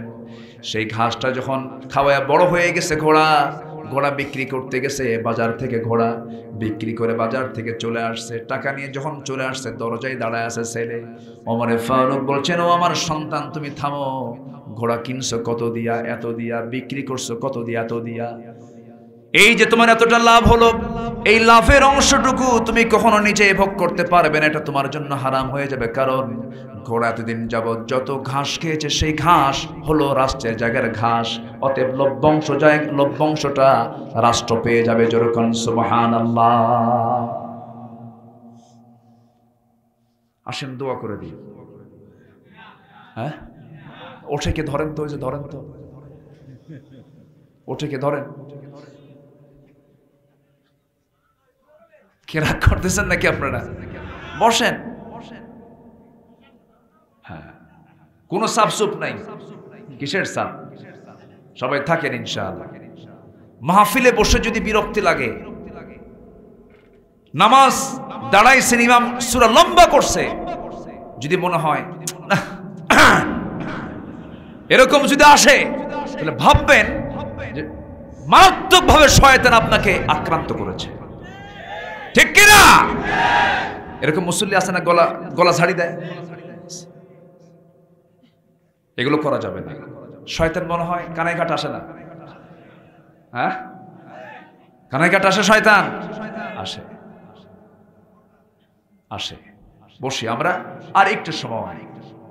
তাহলে হারাম কাজ আছে না নাই? আছে। ইসলামী সমাজের বৈশিষ্ট্য হলো, যে সমাজে হারাম কাজগুলো করা জটিল হবে, হালাল কাজগুলো করা সহজ হবে, সেটা হলো ইসলামী সমাজ। আর যে সমাজে হালাল কাজ করা জটিল হবে, হারাম কাজ করা সহজ হবে, সেই সমাজ হবে অনিসলামী সমাজ। আজকের সমাজে কোন কাজ করা সহজ? কোন কাজ করা সহজ? বিয়ে করা কঠিন, জেনা করা সহজ। জেনার কাগজ লাগে না, বিয়ে করলেই কাবিন খোঁজে। বিয়ে করলে কি খোঁজে? কাবিন খোঁজে। কিন্তু জেনার কোনো কাবিন লাগে না। কষ্ট পাচ্ছেন নাকি আপনারা? আমার বন্ধুগণ, আল্লাহ রাব্বুল আলামিন হালালকে ধরতে বলেছেন, হারামকে বর্জন করতে বলেছেন। আয়াত তো আমি তেলাওয়াতই করলাম না এ পর্যন্ত। যেখান থেকে আমি তেলাওয়াত দিয়ে শুরু করেছি, আমি আলোচনার গভীরে চলে গেছি। এখন আয়াতটা মিলাইয়া দেই। আল্লাহ রাব্বুল আলামিন বলেন, ইয়া আইয়ুহান নাসু, ইয়া আইয়ুহান নাসু কুলু মিম্মা ফিল আরদি হালালান তাইয়্যিবা ওয়া লা তাত্তাবিউ খুতুওয়াতিশ শাইতান ইন্নাহু লাকুম আদুউম মুবিন। জোরে বলুন আল্লাহু আকবার। হে মানব মণ্ডলী, তোমরা এই জমিনে যা কিছু খাবে তা হতে হবে হালাল এবং পবিত্র। হালাল এবং পবিত্র। নাপাক কোনো কিছু খাওয়া যাবে না। মাঝে মাঝে মাহফিলে এসে কিছু কিছু লোক প্রশ্ন করে, হুজুর বিড়ি খাওয়া কি জায়েজ আছে নাকি? মানে উনি জায়েজের চেষ্টায় আছেন। আমার বন্ধুগণ, ইমানদার এমন কোনো কাজ করবে না যেটা ফুসুকি কাজ, যেটা আপত্তিকর কাজ, যেটা নিন্দনীয় কাজ। এমন কোনো কাজ ইমানদার দ্বারা হতে পারে না। দুঃখজনক হলো সত্য, আমার দেশে আজকে নামাজি বেশি না বেনামাজি বেশি? আমার দেশে দাড়িওয়ালা বেশি না দাড়ি ছাড়া লোক বেশি? আমার দেশে যে সমস্ত মুসলমানগুলো বসবাস করে, তারা কোরআন পড়তে পারার সংখ্যা বেশি না কম? কম। কোরআন পড়তে পারে না, নামাজও পড়ে না, দাড়িও নাই মুখে, বিড়ি খায় কম না বেশি? বেশি। তাহলে এগুলো কি মুসলমানদের গুণ নাকি? মুসলমানদের গুণ তো এগুলো না। আজকের মাহফিল থেকে আমরা সিদ্ধান্ত নেব, চূড়ান্ত সিদ্ধান্ত নেব, এই যে মাহফিল আমরা এসেছি, মৃত্যুর দিন পর্যন্ত আমরা কখনো 5 ওয়াক্ত নামাজ আমরা কেউ ছেড়ে দেব না। সিদ্ধান্ত কি নেওয়া যায় নাকি? সবাইকে সিদ্ধান্ত নিতে রাজি আছেন নাকি? একটু হাত তুলে দেখান তো দেখি। জোরে বলি, ইয়া আল্লাহ, আমাদেরকে 5 ওয়াক্ত সালাত আদায় করার তৌফিক তুমি আল্লাহ দিয়া দাও। জোরে বলি আমিন, আরো জোরে আমিন। হারাম কিছু আমরা খাবো না, সাথে রাজি আছি তো? মরা প্রাণী খাওয়া হালাল না হারাম? মরা মাছ প্যাস লাগছে একটু। আমার সাবজেক্ট আজকে হালাল হারাম, তো এই জন্য আমি এগুলো নিয়ে আসতেছি বারবার। আচ্ছা, বিয়ে করা এটা হারাম না হালাল? জেনা করা হারাম। আচ্ছা, জেনা যে করা হয় সেও তো নারী, বিয়ে যে করা হয় সেও তো নারী, কিন্তু একটা জায়েজ আর একটা কি না জায়েজ, একটা শরীয়তের পন্থায় আর একটা শরীয়ত পরিপন্থী, উল্টা কাজ। কাজ কিন্তু একই, কিন্তু একটা রহমত আর একটা গজব, আর একটা কি গজব। সম্মানিত ভাইয়েরা, ইসলাম যা হালাল করেছে ওর মধ্যে কল্যাণ আছে না নাই? একটু কান লাগায় কথাগুলো শুনতে হবে। আচ্ছা, তালাক ইসলামে আছে না নাই? আছে। তালাক কি জায়েজ নাই? আসতে হবে। তালাক জায়েজ আছে না নাই? কিরকম জায়েজ? হ্যাঁ, ফাইন কথা বলেছেন, একজন সুন্দর কথা বলেছেন। জায়েজ, কিন্তু একদম নিকৃষ্ট মানের হালাল, নিকৃষ্ট মান। আরেকটা হলো ভিক্ষা করা, চাওয়া। আপনি কারো কাছ থেকে চাইছেন, কিন্তু এটা হলো নিকৃষ্ট কাজ। জায়েজ, কিন্তু এই কাজ মুসলমান কখনো করতে পারে না। আল্লাহ তালাককে পছন্দ করেন না, কিন্তু তালাকের পথ রেখে দেওয়ার দরকার আছে না নাই? আছে। মানব জীবনে থাকতেই পারে, এটা রাখতে হবে। আল্লাহ তাআলা বিয়ে নামে সূরা দেন নাই, কিন্তু তালাক নামে সূরা আছে না নাই? নিকাহ নামে কোন সূরা আছে? নাই, কিন্তু তালাক নামে আছে। তাহলে তালাক গুরুত্বপূর্ণ এত, কোন নারী যদি তালাক প্রাপ্ত হয়, তালাক প্রাপ্ত নারীকে অপেক্ষা করতে হবে বৈধ হওয়ার জন্য অন্য কোন স্বামীকে পেতে হলে কয় মাস? ভালো করে কর। ওয়াল মুতাল্লাকাতু ইয়াতারাব্বাসনা বিআনফুসিহিন্না সালাসাতা কুরু। তালাক প্রাপ্ত নারীকে অপেক্ষা করতে হবে 3 কুরু পর্যন্ত। 3 মেনস্ট্রুয়াল টাইম ক্রস করার পর 3 মাস 10 দিন প্রায় অপেক্ষা করতে হবে। আচ্ছা, বিধবা হলে কয় মাস? 4 আশহুরিন ওয়া 10। 4 মাস গুনে গুনে আরো 10 দিন। সরাসরি কোরআন। কে বলেছেন? আল্লাহ। কেন? এর আগে যদি বিয়ে হয় হালাল হবে না হারাম হবে? হারাম হবে। কেন হারাম হবে? হালালের উপকারিতা কি আর হারামের ক্ষতিটা কি, জাস্ট এটা বোঝানোর জন্য একটু বলতেছি আমি। পশ্চিমা বিশ্বের চিকিৎসা বিজ্ঞানী তারা গবেষণা করেছেন এই দুটো আয়াতকে সামনে রেখে। কেন 3 মাস এবং 4 মাস অপেক্ষা করতে বলা হলো? স্বামী এবং স্ত্রী যখন ইন্টারকোর্স করে, ইন্টারকোর্স করার পর স্ত্রী জাতি হলো রিসিভ করার জাতি, আর পুরুষ জাতি হলো দেবার জাতি। স্বামী থেকে স্ত্রী গ্রহণ করে নেয়। স্বামীর পক্ষ থেকে আসা যে প্রোটিন, যে ব্যাকটেরিয়াগুলো, এই ব্যাকটেরিয়াগুলো স্ত্রী তার দেহের মধ্যে বহন করতে থাকে। একটানা 3 মাস 10 দিন পর্যন্ত তালাক প্রাপ্ত যদি হয়, 3 মাস 10 দিন মেয়াদের জন্য দেওয়া হয়েছে, 1 মাসে 30% তার শরীর থেকে সে ব্যাকটেরিয়াগুলো বের হয়ে যায়, প্রোটিনগুলো বের হয়ে যায়। 2 মাসে 60%, 3 মাসে 90%, 3 মাস 10 দিনে 100% সে ক্লিয়ার হয়ে যায়। অন্য কোনো পুরুষের সঙ্গে যখন সে সঙ্গমে লিপ্ত হয়ে যাবে, তখন সে কোনো নতুন রোগে আক্রান্ত হবে না। ডাবল প্রোটিন, ডাবল পুরুষের সংমিশ্রণ হলে পরে নতুন নতুন রোগ সৃষ্টি হয়ে যাবে, অসুস্থ হয়ে সমাজ রোগাক্রান্ত হয়ে যাবে, মহামারীর রূপ ধারণ করবে। কিন্তু বিধবার ক্ষেত্রে 4 মাস 10 দিন কেন করা হলো? তালাক হয় ঘৃণার সঙ্গী, বিধবা হয়ে যায়, স্বামীর প্রতি তার মহব্বতটা আরো বাড়তেই থাকে। হারে স্বামীটা হারালাম, স্বামীর প্রতি মহব্বতটা থাকার কারণে তার শরীর থেকে তার স্বামীর ব্যাকটেরিয়া প্রোটিনগুলো যেতে আরো 1 মাস 10 দিন বেশি সময় লেগে যায়। সুবহানাল্লাহ। তারা গবেষণা করে বলেছেন এই পৃথিবীতে যদি কোন সুস্থ কোন চরিত্রবতী যদি কোনো নারী তোমরা অনুসন্ধান করতে চাও, সেটা একমাত্র মুসলিম পরিবারের যারা ইসলামকে মেনে চলে সেই সমস্ত নারীর একমাত্র চরিত্রবতী নারী হতে পারে। জোরে কোন সুবহানাল্লাহ। হালালের ভিতরে কল্যাণ আছে না নাই? আসতে বলবেন না, আছে না নাই? হালাল জীবন গ্রহণ করব আমরা। জোরে বলি ইনশাআল্লাহ, আরো জোরে বলি ইনশাআল্লাহ। হারামকে না বলবো, হালালকে হ্যাঁ বলবো, আল্লাহ কবুল করুন। জোরে বলি আমিন। এবং হারামকে সমাজ থেকে বন্ধ করার জন্য আমাদের কাজ করার দরকার আছে না নাই? সেই কাজ করতে গেলে একা করব না একতাবদ্ধ হব? এর জন্য একটা টিম দরকার আছে না নাই? এর জন্য সংগঠনের দরকার আছে না নাই? আচ্ছা, সেই সংগঠন কি বিড়ি খাওয়া সংগঠন, গাঁজা খাওয়া সংগঠন?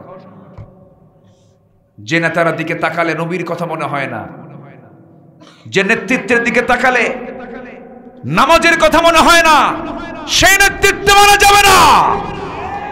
সেই নেতৃত্ব আমরা মানব যে নেতৃত্ব মানতে গেলে নবীর কথা মনে হয়ে যায়। জোরে বলি ইনশাআল্লাহ, আর জোরে বলি ইনশাআল্লাহ। সৎ কাজের আদেশ, অসৎ কাজের বাধা। তা'মুরুনা বিল মা'রুফ ওয়া তানহাউনা আনিল মুনকার। হারাম কাজ বাধা দাও, হালাল কাজের সৎ কাজের আদেশ দাও। কার অর্ডার? আসতে বলবেন না, কার অর্ডার? আল্লাহর অর্ডার। আমার ভাইরা, এই কাজের আঞ্জাম দিতে গিয়ে আমার নবীজি মক্কার জুয়া, মক্কার মদ, মক্কার জেনার কারবার গুলো বন্ধ করতে গিয়ে আমার নবীজি মামলা খেলেন, জেল জুলুম খাটলেন, দেশ থেকে বিতাড়িত হলেন, সাহাবে কেরাম বিতাড়িত হলেন, হিজরত করলেন। আমার বন্ধুগণ, আজকে যদি আমরা অন্যায়ের বিরুদ্ধে সোচ্চার হয়ে যায়, আমাদের এমন মুখোমুখি হওয়া লাগতে পারে, কিন্তু আল্লাহর পথ থেকে, দিন থেকে আমরা এক চুল পরিমাণ নড়ব না। জোরে বলি ইনশাআল্লাহ। আল্লাহ কবুল করুন। জোরে বলি আমিন। আরেকটা বিষয় বলি, সেটা হলো সাহাবায়ে কেরাম। আমি একটু গবেষণা করে দেখেছি, যতটুকু ভাঙ্গাচোরা গবেষণা করেছি, এই পৃথিবীতে নবীর পরে সবচেয়ে বেশি দাম কাদের? সাহাবীদের। সাহাবীদের এত দাম কেন বেশি হলো জানেন? এর এক নম্বর কারণ আমার কাছে মনে হয়েছে, তারা সত্যিকার অর্থে রাসূলকে তাদের জীবনের চাইতে বেশি ভালোবেসেছে। আমাদের একটা গুরুত্বপূর্ণ কাজ আমরা মাথায় রাখবো, চিন্তা লালন করব, আমার জীবনের চাইতে আমি বেশি ভালোবাসবো আমার রাসূলকে। জোরে বলি ইনশাআল্লাহ, জোরে বলি ইনশাআল্লাহ। সম্মানিত ভাইয়েরা, সাহাবে কেরাম জীবনকে উজাড় করে দিয়েছেন রাসূলের জন্য। রাসূলকে এত ভালোবেসেছেন, বদর যুদ্ধের ডাক এসেছে, এক মহিলা সাহাবী 2 বছরের বাচ্চা নিয়ে এসে বলে, হুজুর আপনি একা যুদ্ধে যাচ্ছেন, আমার কোনো স্বামী নাই, আমার বড় কোনো সন্তান নাই, 2 বছরের শিশুকে আপনার হাতে তুলে দিলাম, একে যুদ্ধের ঢাল বানায় নেবেন। সুবহানাল্লাহ বলেন। এই জাতীয় অনুভূতি আল্লাহ তাআলা আমাদের মধ্যে জাগ্রত করে দেন। জোরে বলি আল্লাহুম্মা আমিন। সম্মানিত ভাইয়েরা, মাহফিলের এই মাহফিলের একটা সৌন্দর্য হলো, এই মাহফিলটা 19 বছর যাবত চলছে। বলি আলহামদুলিল্লাহ। আমি যতক্ষণ কথা বলেছি, আমাকে ধীরে ধীরে আমাকে মনোজাতের দিকে চলে যেতে হচ্ছে, মনোজাতের দিকে আস্তে আস্তে চলে যাব আমরা ইনশাআল্লাহ। যতটুকু শুনেছি আমরা আমল করব। জোরে বলি ইনশাআল্লাহ। রব্বানা যালামনা আনফুসানা ওয়া ইল্লাম তাগফির লানা ওয়া তারহামনা লানাকুনান্না মিনাল খাসিরিন। রব্বানা লা তুযিগ কুলুবানা بعد إذ هديتنا وهب لنا من لدنك رحمة إنك أنت الوهاب। গভীর রাত, নিঝুম রাত, ঝিমানো রাত্রিতে হাজার হাজার মুসলমান নরনারী নিয়ে তোমার কালামের 2-3 আয়াতকে সামনে রেখে হালাল গ্রহণ, হারাম বর্জন শীর্ষক কিছু আলোচনা করার চেষ্টা করেছি। সে শান্তে সে তোমার শাহী দরবারে কাঙ্গাল ভিখারির মতো 2 হাত পেতেছি। আল্লাহ, গুনার দিকে নজর দিও না, বান্দা মনে করে তামাম জীবনের সমস্ত গুনাহগুলোকে মাফ করে দাও। জনম দুঃখিনী মা, জনম দুঃখী বাপজান যারা চলে গেলেন, জিন্দেগির গুনাহগুলো মাফ করে দাও, কবরগুলোকে জান্নাতের টুকরা বানাইয়া দাও। অনেক আলোচনা শেষ করে বাড়ি ফিরে যাব। বাড়িতে ফিরে গিয়ে সব দেখবো, কিন্তু মাকে পাবো না, বাপকে দেখতে পাবো না। আব্বা আম্মার মতো এই মায়াবী চেহারা যারা হারিয়েছেন তারাই তো বোঝেন মা ডাকের মধ্যে কি তৃপ্তি, কি মজা পাওয়া যায়। আব্বা ডাকের ভিতরে কি আনন্দ পাওয়া যায়। যিনি বাপ হারিয়েছেন তিনি তো বুঝবেন। সেই বাপ হারা মা হারা সন্তান যারা আমার সঙ্গে হাত তুলেছেন, যে মাগুলো যে বাপ দুনিয়া থেকে বিদায় নিয়েছেন, কবরগুলোকে তুমি আল্লাহ জান্নাতের টুকরা বানায়া দাও। আব্বা আম্মার জন্য কি দোয়া তাও তুমি আল্লাহ শিখিয়ে দিয়েছ। চক্ষু বন্ধ করুন, হাত একটু উঁচু করে আল্লাহর শাহী দরবারে দিল থেকে সবাই চান। সবাই বলুন রব্বিরহামহুমা কামা রব্বায়ানি সগীরা। সবাই বলি রব্বিরহামহুমা কামা রব্বায়ানি সগীরা। আল্লাহ তাআলা বিশেষ করে এই মাহফিলের আয়োজন যারা করলেন, শোনার জন্য দূর দূরান্ত থেকে যারা আসলেন, বিনিময়ে কিয়ামতের কঠিন ময়দান যেদিন কেউ কাউকে চিনবে না, এমনকি মা সন্তানকে পর্যন্ত স্বীকার করে বসবে, যেদিন মানুষ কাঁদতে কাঁদতে চোখের পানিগুলো ফুরে যাবে, চোখ থেকে রক্ত বের হওয়া শুরু হয়ে যাবে, সেই কঠিন মুসিবতের দিন এ মাহফিল সবার জন্য নাজাতের মাধ্যম বানায় দিও আল্লাহ। আল্লাহ তাআলা আমার ডানে, আমার বামে, আমার সামনে, আমার পেছনে, আড়ালে যত ভাই যত বোন যারা হাত তুলে আছেন, যার যা নেক মাকসুদ তুমি আল্লাহ দয়া করে কবুল আর মঞ্জুর করে নাও। মুখিগঞ্জের বাজারের সকল ব্যবসায়ীর প্রতি তোমার খাস রহমত নাজিল করো, ব্যবসায়ী বরকত দিয়ে দাও। পুঁজি ঘাটতি থাকলে পুঁজিতে তুমি আল্লাহ বরকত দিয়ে দাও। ঋণগ্রস্ত হলে ঋণ মুক্ত হওয়ার তৌফিক দিয়ে দাও। আল্লাহ তাআলা পরিবার অশান্তি শান্তি দিয়ে দাও। সন্তান হয় না, সন্তান দিয়ে মার কোলটাকে ভরপুর করে দাও। সন্তানগুলো অনুগত নয়, অনুগত করে দাও। সন্তানগুলোকে চক্ষু শীতলকারী বানায় দাও। ও আল্লাহ, মুখিগঞ্জের প্রত্যেকটা ঘরকে তুমি আল্লাহ ইসলামের দুর্গ বানায় দাও। আমার বেলাল ভাইকে কবুল করো। আমার ডানে বামে সামনে পেছনে যত ভাই হাত তুলেছেন সবার নাম তো আমার জানা নাই। যার যা চাওয়া তুমি আল্লাহ পাওয়া করে দিও। যার যা সমস্যা তুমি আল্লাহ দয়া করে সমাধান করে দিও। কোন দিন মালাকুল মউত আসবে জানি না, ডান হাতে আমলনামা না আসা পর্যন্ত মরণ দিবা না।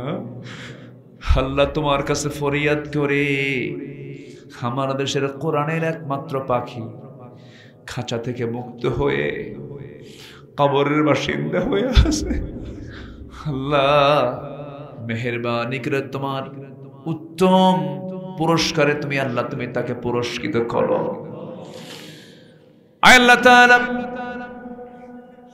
গোটা পৃথিবীর দ্বিতীয় বৃহত্তম মুসলিম জনপদ বাংলাদেশ, এই দেশে কোরআনের রাজ কায়েম হয়েছে আল্লাহ।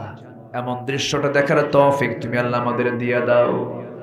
দুনিয়া থেকে কোন দিন বিদায় নেব জানি না, তবে যেদিন মরে যাব টান মেরে ঘর থেকে বের করে দেবে, জীবনের শেষ গোসল দিয়া দেবে। সবাই আমাকে বিদায় দেওয়ার জন্য বাড়িতে হাজির হয়ে যাবে। সবার চোখ পানিতে টলমল করবে। আমাকে টেনে হেঁচড়ে ঘর থেকে বের করার সময় কেউ আমার নাম ধরে ডাকবে না। এমনকি সন্তান পর্যন্ত বলবে লাশটা তাড়াতাড়ি দাফন করে দাও। আমাকে আর কেউ সম্বোধন করে ডাকবে না।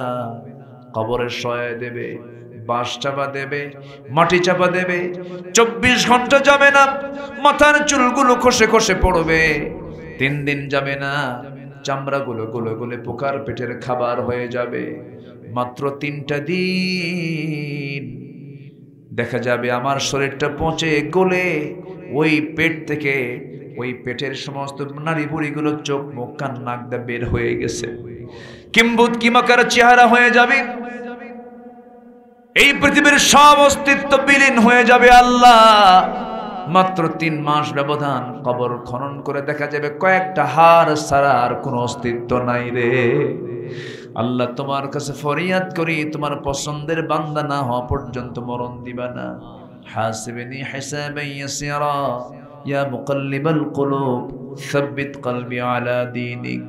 মওতের সময় যখন চলে আসবে জবানে জারি করে দিও লা ইলাহা ইল্লাল্লাহু মুহাম্মাদুর রাসূলুল্লাহ।